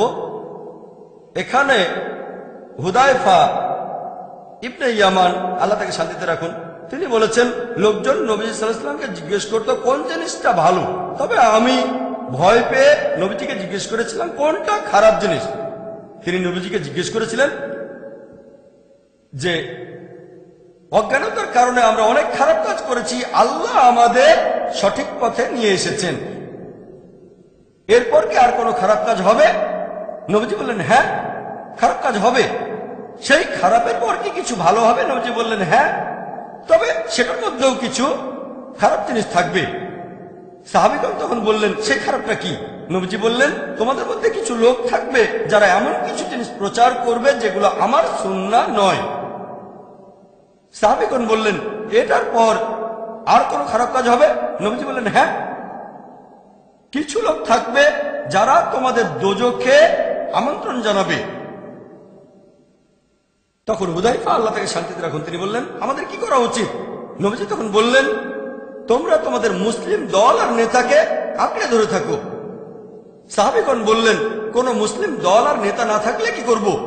নবীজি তখন উত্তর দিলেন যদি কোনো মুসলিম দল আর নেতা তখন না থাকে তাহলে সব দল থেকে নিজেকে বিচ্ছিন্ন করে ফেলো, প্রয়োজন হলে গাছের শেকড় কামড়ে পড়ে থাকবে যতক্ষণ না আল্লাহ সুবহানাহু ওয়া তাআলার সামনাসামনি হচ্ছ।